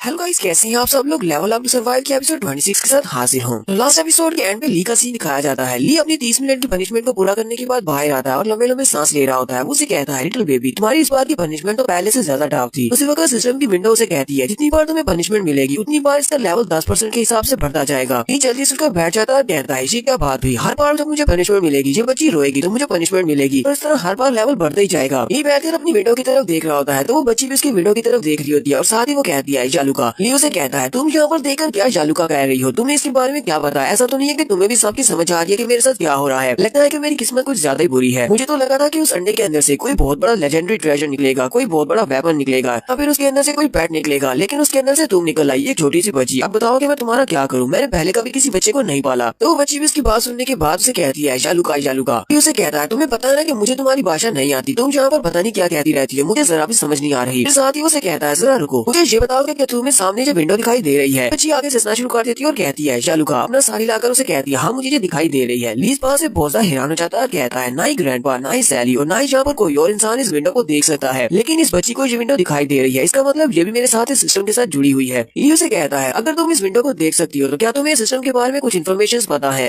तुम्हें कुछ ऐसा पता हो जो मुझे पता नहीं है, क्या तुम बता सकती हो। क्या तुम्हें पता है कि ज़ाओमी के मैसेजेस मेरे पास कैसे आ रहे हैं, क्या तुम्हें इस बारे में कुछ पता है। तो वो अपना साड़ी लाते हुए कहती है जालू का। ठीक कहता है मुझे इसे पूछने का फायदा ही क्या है, जबकि ये कुछ भी बताएगी मुझे समझ नहीं आएगी। पता नहीं यहाँ पर सिर्फ जालू का करती रहती है। लेकिन मुझे फिर भी लगता है कि अगर ज़ाओमी का मैसेज मेरे तक पहुंचा है तो सबका ताल्लुक इस छोटी लड़की के साथ है। इसी के मिलने के बाद ही ज़ाओमी का मैसेज मेरे तक पहुंच पाया है। लीजी अभी वहीं पर बैठा होता है कि उसी वक्त सैली उसके साथ साथ बाकी सभी लोग भी होते हैं, वो सभी वहाँ पर आ जाते हैं। उनसे कहता है तुम सभी लोग इकट्ठी होकर यहाँ पर क्या कर रहे हो। वो ब्रॉस और फिलकोरा को भी वहाँ पर देखकर काफी ज्यादा खुश होता है, कहता है चलो शुक्र है कि तुम दोनों भी ठीक हो। ब्रॉस से कहता है क्योंकि तुम हम लोगों से मिलने के लिए मेडिकल सेंटर में नहीं आए तो इसीलिए हम दोनों ने सोचा कि हम मोदी तुमसे मिलने के लिए यहाँ पर चले आती हैं। लियो से कहता है कल मैं मेडिकल सेंटर पर तुम लोगों से मिलने के लिए आया था, लेकिन वहाँ पर हमारे ऊपर कुछ अटैक हुआ था जिसकी वजह से हमें जल्दी से वापस आना पड़ा। उसके बाद मैं वापस नहीं गया क्योंकि रात हो गई थी, इसलिए मैंने सोचा कि तुम लोग आराम कर रहे होगे। लेकिन लगता है कि अब मुझे वहाँ पर जाने की जरूरत नहीं है क्योंकि तुम दोनों ठीक हो चुके हो। ब्रॉस से कहता है ये सब कुछ तो सैली और बोबैन की वजह से हुआ है कि इनकी वजह से हम लोग इतनी जल्दी से रिकवर कर पाए हैं। बोबैन उसे कहता है मैंने तुम्हारी जरा भी केयर नहीं की, यहाँ पर तुम मेरा नाम बीच में क्यों ले रहे हो, मैं तो तुम्हें जानता भी नहीं हूँ, तुम हो कौन। लियो से कहता है चलो छोड़ो इन सभी बातों को, मुझे इस बात से बहुत ज्यादा खुशी है कि तुम बिल्कुल ठीक हो। मुझे ये बताओ कि तुम सभी लोग यहाँ पर क्या करने के लिए आए हो, तुम्हें यहाँ पर कोई स्पेशल काम है। ब्रॉस से कहता है हम लोग यहाँ पर ग्रैंडपा ऊपर की एक्सपीडिशन टीम को ज्वाइन करने वाले हैं क्योंकि ग्रैंडपा एक टीम बनाने वाले हैं ताकि हम लोग लाटोनाया डेजर्ट से निकल सके, खोए हुए टेम्पल को ढूंढ सके। साथ ही ब्रॉस की नजर लुका पर पड़ती है, वो उसे कहता है ये छोटी बच्ची कौन है, कहीं ऐसा तो नहीं है कि तुम बाप बन गए हो और ये छोटी बच्ची तुम्हारी अपनी है। लियो से कहता है मैं इस बच्ची के बारे में इसको क्या बताऊं, जबकि उसी वक्त लुका भी उसकी उंगली के ऊपर बाइट कर लेती है कि वो छोटी बच्ची यहाँ पर सिर्फ 2 ही लफ्ज बोलती है या लुका, तो इसीलिए वो उससे कहता है इस लड़की का नाम लुका है। जैसे वो अंडे वाली बात बताने लगता है वो पैन उसे बीच में टोक देता है, कहता है तुम सभी लोग यहाँ पर अपनी चैट मत करो क्योंकि हम लोग यहाँ पर ग्रैंडपा की ट्रेनिंग लेने के लिए आए हैं। ग्रैंडपा यहाँ पर ट्रेनिंग स्टार्ट करने वाले हैं, इसलिए अपनी बकवास बंद करो और चुपचाप खड़े रहो। ब्रॉस से कहता है हम दोनों ने एक दूसरे को काफी दिनों से नहीं देखा तो हम लोग यहाँ पर थोड़ी देर के लिए बात भी नहीं कर सकते, तुम तो कुछ ज्यादा ही अकड़ू हो। कि वो बेंच लाकर उसे कहता है अपनी बकवास बंद करो, हमें यहाँ पर ग्रैंडपा ओगरे की ट्रेनिंग को सीरियसली लेना होगा वरना हम लोग इनकी ट्रेनिंग टेस्ट को पास नहीं कर पाएंगे। तो सभी लोग तो यहाँ पर मजाक के मूड में हो, जबकि ग्रैंडपा में उनकी बातें सुनने के बाद हंसना शुरू कर देते हैं। लियोन से कहता है ग्रैंडपा ओगरे अब आपको अचानक क्या हो गया, आप इस तरह हंस क्यों रहे हैं। ग्रैंडपा ओगरे उनसे कहती है जब से मैं लाटोनाया डेजर्ट में आया हूँ तब से मैंने इस जगह को इतना ज्यादा लाइवली नहीं देखा, तुम सभी लोग तो कुछ ज्यादा ही एक्टिव हो। तुम सभी को यहाँ पर हंसा मुस्कुराता और झगड़ता हुआ देखकर मुझे काफी ज्यादा अच्छा महसूस हो रहा है, लगता है कि मैं अभी जिंदा हूँ। जबकि सैली भी ग्रैंडपा को मुस्कुराता हुआ देखकर बहुत ज्यादा खुश होती है और कहती है पहली बार मैं ग्रैंडपा को इतना ज्यादा खुश देख रही हूँ और इतने खुशी के साथ मुस्कुराता हुआ देख रही हूँ। ग्रैंडपा सभी से कहते हैं अगर तुम सभी को यहाँ पर बात करनी है तो बात कर लो, रेस्ट करनी है तो रेस्ट कर लो, क्योंकि एक बार जब तुम्हारी ट्रेनिंग स्टार्ट हो जाएगी उसके बाद मैं तुम्हें रोने का मौका भी नहीं दूंगा, तो सिर्फ ट्रेनिंग स्टार्ट रहेगी। तो यहाँ पर ग्रैंडपा सभी की ट्रेनिंग स्टार्ट करवाने के बाद वापस अपने घर में आ जाते हैं। यहाँ पर चिडलर खाना बना रहा होता है। चिडलर उनसे कहता है ग्रैंडपा क्या मुझे आज सिर्फ खाना अपने तीनों के लिए बनाना है। लुका भी उसके पास ही वहीं पर बैठी होती है। साथ ही वो लुका से कहता है बच्ची तुम यहाँ पर मत खेलो, अगर यहाँ पर तुम्हें कुछ चोट लग गई तो जीली मुझे नहीं छोड़ेगा, इसलिए किसी और जगह पर जाकर खेलो। ग्रैंडपा से कहते हैं तुम्हें यहाँ पर 20 लोगों का खाना बनाना चाहिए, ना सिर्फ 3 लोगों का। चिडलर भी ये बात सुनने के बाद काफी ज्यादा हैरान होता है और कहता है लेकिन मुझे 20 लोगों का खाना क्यों बनाना है, क्या यहाँ पर कोई गेस्ट आने वाले हैं, क्या आपने और भी लोगों को बुलाया है। ग्रैंडपा से कहते हैं नहीं मैंने और लोगों को नहीं बुलाया, बल्कि उन सारे बच्चों को ट्रेनिंग दी है और ट्रेनिंग करने के बाद उन्हें बहुत ज्यादा भूख लगने वाली है। इसी वक्त दरवाजा खुलता है और वो सारे बच्चे वहाँ पर अंदर आते हैं और सभी की हालत काफी ज्यादा खराब होती है। वो सभी लंबे लंबे सांस ले रहे होते हैं और काफी ज्यादा थके होते हैं। चिडलर उन सभी से कहता है तुम सभी की ट्रेनिंग तो कुछ ज्यादा ही जल्दी खत्म हो गई, अभी तो सिर्फ आधा घंटा हुआ है। ग्रैंडपा चिडलर से कहते हैं चिडलर चलो जल्दी से खाना बनाना स्टार्ट करो, इन सभी को भूख लगी होगी। जल्दी से उन सभी के लिए खाना बना देता है। ज़ीली यहाँ पर अपना बाउल खत्म करने के बाद चिडलर से कहता है मुझे एक और बाउल चाहिए क्योंकि मुझे बहुत भूख लगी है। बाकी के सभी भी कह रहे होते हैं हमें भूख लगी है। ग्रैंडपा उन सभी की तारीफ करते हुए कहते हैं तुम सभी लोग तो बहुत ज्यादा होशियार और स्ट्रॉन्ग हो। अपने क्लोन्स के सामने तुम लोगों ने आधे घंटे से भी ज्यादा टाइम निकाल लिया, ये तो बहुत ही अच्छी बात है। तो सभी लोग ये बात सुनने के बाद ग्रैंडपा को घूरना शुरू कर देते हैं। ग्रैंडपा कहते हैं क्या हुआ? सभी के चेहरों को देखकर लगता है कि तुम लोग इस ट्रेनिंग से जरा भी खुश नहीं हो। तो सभी गुस्से के साथ ग्रैंडपा से कहते हैं नहीं बिल्कुल भी नहीं, हम लोग इस ट्रेनिंग से जरा भी खुश नहीं है। तो साथ ही वो ग्रैंडपा को सारी बात बताते हैं। उसे कहती है हम लोग तो वहाँ पर प्रॉपरली फाइट भी नहीं कर पाए। ब्रॉस उनसे कहता है हाँ इसने बिल्कुल ठीक कहा, हमने इससे भी हाई लेवल के मॉन्स्टर के साथ फाइट की है, लेकिन वो सारे मॉन्स्टर से ब्रेनलेस मॉन्स्टर जिनके पास दिमाग नहीं और वो स्ट्रेटेजीज को यूज नहीं कर सकते। लेकिन यहाँ पर हमारी फाइट बहुत ज्यादा अलग थी। वो बैन कहता है वो सारे के सारे क्लोन्स तो कुछ ज्यादा ही होशियार थे, वो बैटल स्ट्रेटेजीज को यूज कर सकते थे। ऊपर से वहाँ पर जो चैन ज़ीली का क्लोन था उसकी कॉम्बैट एबिलिटी तो बहुत ज्यादा थी। ली भी वहाँ पर इसी बारे में सोच रहा होता है। ली कहता है यहाँ पर प्लेयर वर्सेस प्लेयर मूड था, बिल्कुल जैसे हमारी गेम्स के अंदर होता है। हम लोग यहाँ पर अपनी क्लोन्स के साथ फाइट कर रहे थे। मॉन्स्टर्स के साथ फाइट करना अलग होता है क्योंकि उनके पास बैटल स्ट्रेटेजीज नहीं होती, लेकिन हमारे क्लोन्स यहाँ पर बैटल स्ट्रेटेजीज को यूज कर सकते हैं। इसी वहाँ पर हमारी फाइट स्टार्ट हुई थी। सबसे पहले वो सारे क्लोन्स वहाँ से गायब हो गए, वो अलग अलग डायरेक्शन में चले गए। तो हमें लगा कि वो सभी लोग अलग डायरेक्शन में जाकर छुपने वाले हैं। हम लोग एक एक करके उन सभी के ऊपर अटैक करके उनको आसानी से हरा सकते हैं। हम सभी लोग एक ग्रुप बनाकर उन सभी के पीछे एक एक करके गए। लेकिन जैसे हम लोग वहाँ पर पहुंचे, वहाँ पर बाकी के जितने क्लोन्स थे उन सभी ने आकर मुझे वहाँ पर ब्लॉक कर लिया कि मेरा क्लोन बाकी के सभी के साथ फाइट कर रहा था और मेरा क्लोन अकेला ही काफी था बाकी के सभी को वहाँ पर हराने के लिए। सर उन्होंने एक बहुत ही अच्छी स्ट्रेटेजी बनाई हुई थी। तो मैं सही कहूँ तो हम लोग इस फाइट को शुरू होने से पहले ही हार चुके थे। ग्रैंडपा से कहते हैं ज़ीली ने यहाँ पर बिल्कुल ठीक कहा, तो सभी लोगों ने इस फाइट को फाइट शुरू होने से पहले ही हार दिया था क्योंकि उन सारे क्लोन्स ने वहाँ पर बैटल स्ट्रेटेजी क्रिएट की। तुम सभी लोग ये सब कुछ नहीं कर पाए। टीम बैटल का मकसद ये नहीं होता कि तुम सभी लोग यहाँ पर अपनी अकेले की कॉम्बैट एबिलिटीज को शो करवाओ, बल्कि टीम बैटल का मकसद होता है तुम सभी लोग मिलकर आगे बढ़ो और एक साथ मिलकर एक प्लान बनाओ, अपनी स्ट्रेटेजी बनाओ और उसके बाद अटैक करो। ये बिल्कुल चेस की गेम की तरह है जहाँ पर तुम्हें कुछ अपने पीसेस को यूज करना पड़ता है फाइट के लिए, जबकि कुछ को डिफेंड करने के लिए यूज करना पड़ता है, जबकि कुछ को वहाँ पर सैक्रिफाइस करना पड़ता है। तभी हम लोग चेस की गेम को जीत पाते हैं। ताकि वो सारे तुम्हारे क्लोन्स थे और उन सभी के पास सोचने की ताकत उतनी नहीं है जितनी तुम्हारे पास है, लेकिन उन सभी के पास तुम्हारे स्किल्स हैं। और तुम्हारे स्किल्स को देखते हुए उन्होंने वहाँ पर सबसे बेस्ट स्ट्रेटेजिक प्लान बनाया था। मुझे लगता है कि उन्होंने जो प्लान बनाया था वो सबसे ज्यादा बेस्ट प्लान था तुम्हारे जैसी एक रूकी टीम से निपटने के लिए। वो बेंच लाकर उनसे कहता है ग्रैंडपा आप हमें रूकी कैसे कह सकते हैं, हम लोग प्रोफेशनल्स हैं। ली कहता है तो ग्रैंडपा का यहाँ पर मकसद यह है कि हम सभी लोग टीम बैटल को सीखें। मुझे यहाँ पर टीम बैटल को सीखना पड़ेगा कि हम लोग यहाँ पर टीम बैटल कैसे कर सकते हैं। हम लोग यहाँ पर टीम की तरह सोचना शुरू करेंगे तो हमें एक दूसरे की कमजोरियों के बारे में पता चलेगा और हम लोग फाइट में कमजोरियों को कवर कर सकते हैं। ग्रैंडपा ऊपर ही उनसे कहती है आज की ट्रेनिंग को यहीं पर खत्म करते हैं, तुम सभी लोग रेस्ट कर लो। मैं तुम सभी को सिखाऊंगा कि तुम सभी लोग टीम अप कैसे हो सकते हो, टीम वर्क कैसे किया जाता है, इसलिए तुम सभी लोग यहाँ पर आराम से रेस्ट करो। ली अपने रूम में चला जाता है, वो अपने बिस्तर के ऊपर लेटा होता है। लुका भी उसके पास ही वहीं पर सो रही होती है। ली कहता है हालांकि वो सिर्फ ट्रेनिंग थी, लेकिन ट्रेनिंग के दौरान अपने ही क्लोन के हाथों से अपने दोस्तों को मरता हुआ देखकर मुझे बिल्कुल भी अच्छा महसूस नहीं हो रहा। मुझे बहुत ज्यादा स्ट्रॉन्ग बनना है ताकि मैं अपने दोस्तों को प्रोटेक्ट कर सकूं, क्योंकि अगर आज यहाँ पर एक रियल बैटल होती तो सबसे पहले कमजोर लोग मरते, यानी कि सबसे पहले लुका को मारा जाता। अगर मैं रियल वर्ल्ड में होता तो सबसे पहले मेरी मदर मरती। ऐसे नहीं चलेगा, मुझे बहुत ज्यादा स्ट्रॉन्ग बनना होगा ताकि मैं अपने इर्द गिर्द के लोगों को प्रोटेक्ट कर सकूं, उन लोगों को जिनसे मैं बहुत ज्यादा प्यार करता हूँ। यहीं पर ली को किसी की आवाज आती है, वो उसे कहता है ये किसकी आवाज है अंकल, क्या ये तुम हो? जल्दी से उठकर बैठ जाता है और कहता है अभी अभी मुझे किसी की आवाज आई, अभी मुझे जिसकी आवाज आई मुझे लगता है कि वो उसी अंकल की आवाज थी जो कि मुझे उस दूसरी डायमेंशन में मिला था। ली लुका से कहता है लुका क्या तुमने जहाँ पर किसी अजीब अंकल की आवाज को सुना है? वो अपना सारे लाते हुए कहती है या लुका नहीं, मैंने जहाँ पर किसी की आवाज को नहीं सुना। ली उसकी बात सुनने के बाद सोच रहा होता है, लगता है कि लुका ने वाकई में उसकी आवाज को नहीं सुना। लगता है कि ट्रेनिंग के बाद मैं काफी ज्यादा थक चुका हूँ, इसी वजह से यहाँ पर कुछ ऐसा सुनाई दे रहा है जो कि सुनाई नहीं देना चाहिए। तो लुका जल्दी से उठती है और उसके पेट के ऊपर जाकर चढ़ जाती है। ली उसे कहता है तुम क्या कर रही हो, अगर तुम यहाँ पर बैठोगी तो मैं कैसे सो पाऊंगा। लेकिन लुका जैसे उसके पेट के साथ वहाँ पर लिपटती है वो वहीं पर सो जाती है। ली कहता है तुम तो सो भी गई, वहीं पर उसे बिस्तर पर लेटा देता और कहता है चलो यहीं पर आराम करो। साथ ही वो लुका की तरफ देख रहा होता है, कहता है मैं इसी बारे में सोच रहा हूँ कि मेरी मॉम ने मुझे किस तरह पाला होगा जब मैं छोटा था। साथ ही ली कहता है मॉम तुम्हें परेशान होने की जरूरत नहीं है, अब मैं बहुत ही जल्दी वापस आने वाला हूँ क्योंकि अब मुझे सब कुछ पता है। बस टेबल को ढूंढना है, गार्डियंस को हराना है और जल्दी से घर वापस आना है। और यहीं पर हम लोग अपनी एपिसोड 26 का एंड करेंगे। एपिसोड की एक्सप्लेनेशन अच्छी लगी हो तो कमेंट करके जरूर बताइएगा। चैनल को सब्सक्राइब कर दें, वीडियो को लाइक और शेयर कर दें। शुक्रिया।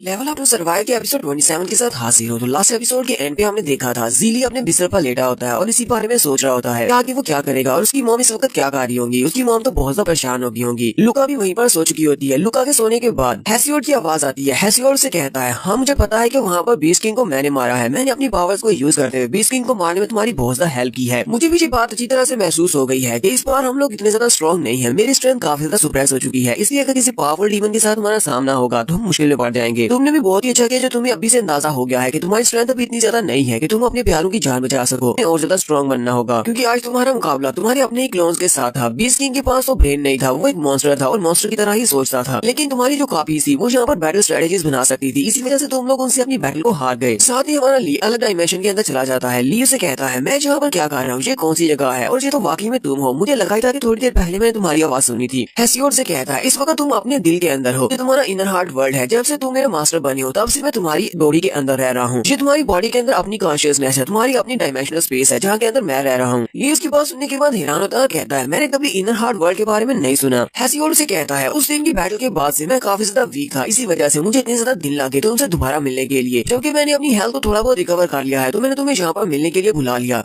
ली उसे कहता है तुम्हारा बहुत बहुत शुक्रिया, मैं तुम्हारी बात को समझ सकता हूँ। उस दिन अगर तुम मेरी हेल्प नहीं करते तो मैं बीस्ट किंग को नहीं हरा पाता। फिर साथ ही ली उसे कहता है लेकिन मुझे एक बात की समझ नहीं आई कि मेरे इनर हार्ट वर्ल्ड के अंदर इतने सारे फूल क्यों हैं। हेसियोड से कहता है मुझे भी इस बारे में नहीं पता, मुझे बस इतना पता है कि इंसान जिस भी चीज को जिंदगी में सबसे ज्यादा चाहता है, जिसकी जिंदगी में उसकी सबसे ज्यादा कदर होती है, वही चीज उसे अपने इनर हार्ट वर्ल्ड के अंदर दिखाई देती है। मुझे लगता है कि तुम्हें इन फूलों से बहुत ज्यादा लगाव होगा, इसीलिए ये फूल यहाँ पर है। हो सकता है कि तुम्हें ऊपर से ये बात याद ना हो, लेकिन तुम्हारी कॉन्शियसनेस ने बहुत ज्यादा डीप डाउन तुम्हें इन फ्लावर्स के साथ लगाव होगा। ली एक फ्लावर को अपने हाथ में पकड़ता और कहता है नहीं, मुझे अपनी सारी जिंदगी की सारी मेमोरीज याद है, लेकिन मुझे अपनी मेमोरीज में ये नहीं याद कि मैंने कभी इन फूलों को टच भी किया हो। इस तरह के फूलों के बारे में कुछ भी याद नहीं है। हेसियोड से कहता है तुम इन फूलों के बारे में बाद में भी सोच सकती हो, पहले हमें यहाँ पर बहुत ही इंपॉर्टेंट मसलों पर बात करनी है। मैं यहाँ पर तुम्हें इसलिए नहीं लेकर आया कि तुम यहाँ पर आकर फूलों की बात करना शुरू कर दो। ली से कहता है तुम्हें यहाँ पर मुझसे कौन सी बात करनी है। हेसियोड से कहता है अगर मैं तुमसे कहूँ कि मैं तुम्हें बहुत ज्यादा स्ट्रॉन्ग बना सकता हूँ तो क्या तुम मेरी बात पर यकीन करोगे। साथ ही हेसियोड अपनी पावर्स को रिलीज करता है और उसे कहता है हाँ ये बात भी सच है कि मैं अभी तक सिर्फ अपनी पावर्स का सिर्फ 1% ही अवेकन कर पाया हूँ, लेकिन मेरी 1% पावर भी तुम्हें ये दिखाने के लिए काफी है कि कियोस एलिमेंट की पावर कितनी ज्यादा जबरदस्त और तबाही मचा सकती है और ये कितनी ज्यादा पावरफुल है। इस वक्त तुम्हारी बॉडी के अंदर कियोस का एलिमेंट अवेकन है, लेकिन तुम्हारे पास जो पावर है वो 0.001% के हिसाब से है, यानी कि तुमने कियोस एलिमेंट की 0.001% ही पावर्स को अवेकन किया है। ली उसकी बात सुनने के बाद बहुत ज्यादा हैरान हो जाता है, कहता है क्या तुम यहाँ पर मेरे साथ मजाक कर रही हो, क्या वाकई मैंने सिर्फ 0.001% पावर्स को अवेकन किया है। हेसियोड से कहता है मैं तुम्हें अब यहाँ पर ये सिखाने वाला हूँ कि तुम्हारी बॉडी के अंदर जो कियोस एलिमेंट की बाकी की दबी हुई पावर छुपी हुई है सारी को तुम कैसे रिलीज कर सकते हो, कैसे तुम बहुत ही जल्दी अपने आप को ग्रो कर सकते हो ताकि तुम बहुत ज्यादा स्ट्रॉन्ग बन जाओ। क्योंकि अगर किसी बैटल के दौरान तुम मारे जाते हो तो तुम्हारे साथ साथ मैं भी मारा जाऊंगा। यहीं पर ली के पास विंडो ओपन होती है और उसे कहा जाता है तुम्हारे पास एक नया मिशन है जिसका नाम कियोस एलिमेंट मास्टर ट्रायल है। यहाँ पर इसकी मिशन की रिक्वायरमेंट्स होती है उसे सिर्फ 3 मिनट तक हेसियोड के सामने टिकना होगा और 3 मिनट तक टिकने के बाद उसका मिशन कंप्लीट हो जाएगा और उसे 4 लाख एक्सपीरियंस पॉइंट्स मिलेंगे। ली कहता है ये वाला मिशन तो कुछ ज्यादा ही आसान है, मुझे सिर्फ 3 मिनट तक इसके सामने टिकना है और मुझे 4000 एक्सपीरियंस पॉइंट्स मिलेंगे। हेसियोड से कहता है चैन ज़ीली तो क्या तुम रेडी हो। तो ली भी जल्दी से अपनी कियोस एलिमेंट की पावर को रिलीज करता है और कहता है हाँ क्यों नहीं, चलो जल्दी से आ जाओ, मैं रेडी हूँ। तो नेक्स्ट सीन डेली टाउन के मेन हाल का दिखाया जाता है। हिक्स ली से मार खाने के बाद वहाँ पर जाता है जहाँ पर वो उसकी पट्टियां कर रही होती हैं। क्या लूसियस भी उसके पास आती है और उसे कहती है हिक्स मैंने आज से पहले तुम्हें इतना ज्यादा बुरी हालत में कभी नहीं देखा, क्या वाकई में वो चैन लीजी इतना ज्यादा स्ट्रॉन्ग है जिसने तुम्हारी इतनी बुरी हालत कर दी। हिक्स उसे कहता है वो तो बस लकी था, मैं वहाँ पर उस पर ध्यान नहीं रख पाया, मुझे लगा कि शायद उसकी स्ट्रेंथ इतनी ज्यादा नहीं है, इसी वजह से उसने मेरे पास स्नीक अटैक किया, वरना वो मुझे कभी भी नुकसान नहीं पहुंचा सकता था। लूसियस उसे कहती है क्या वाकई में तुम्हें ऐसा लगता है, मुझे तो लगता है कि अगर वो चैन लीजी वहाँ पर अपनी फुल स्ट्रेंथ को रिलीज करता तो अब तक उसने तुम्हें मार दिया होता और तुम मर चुके होते।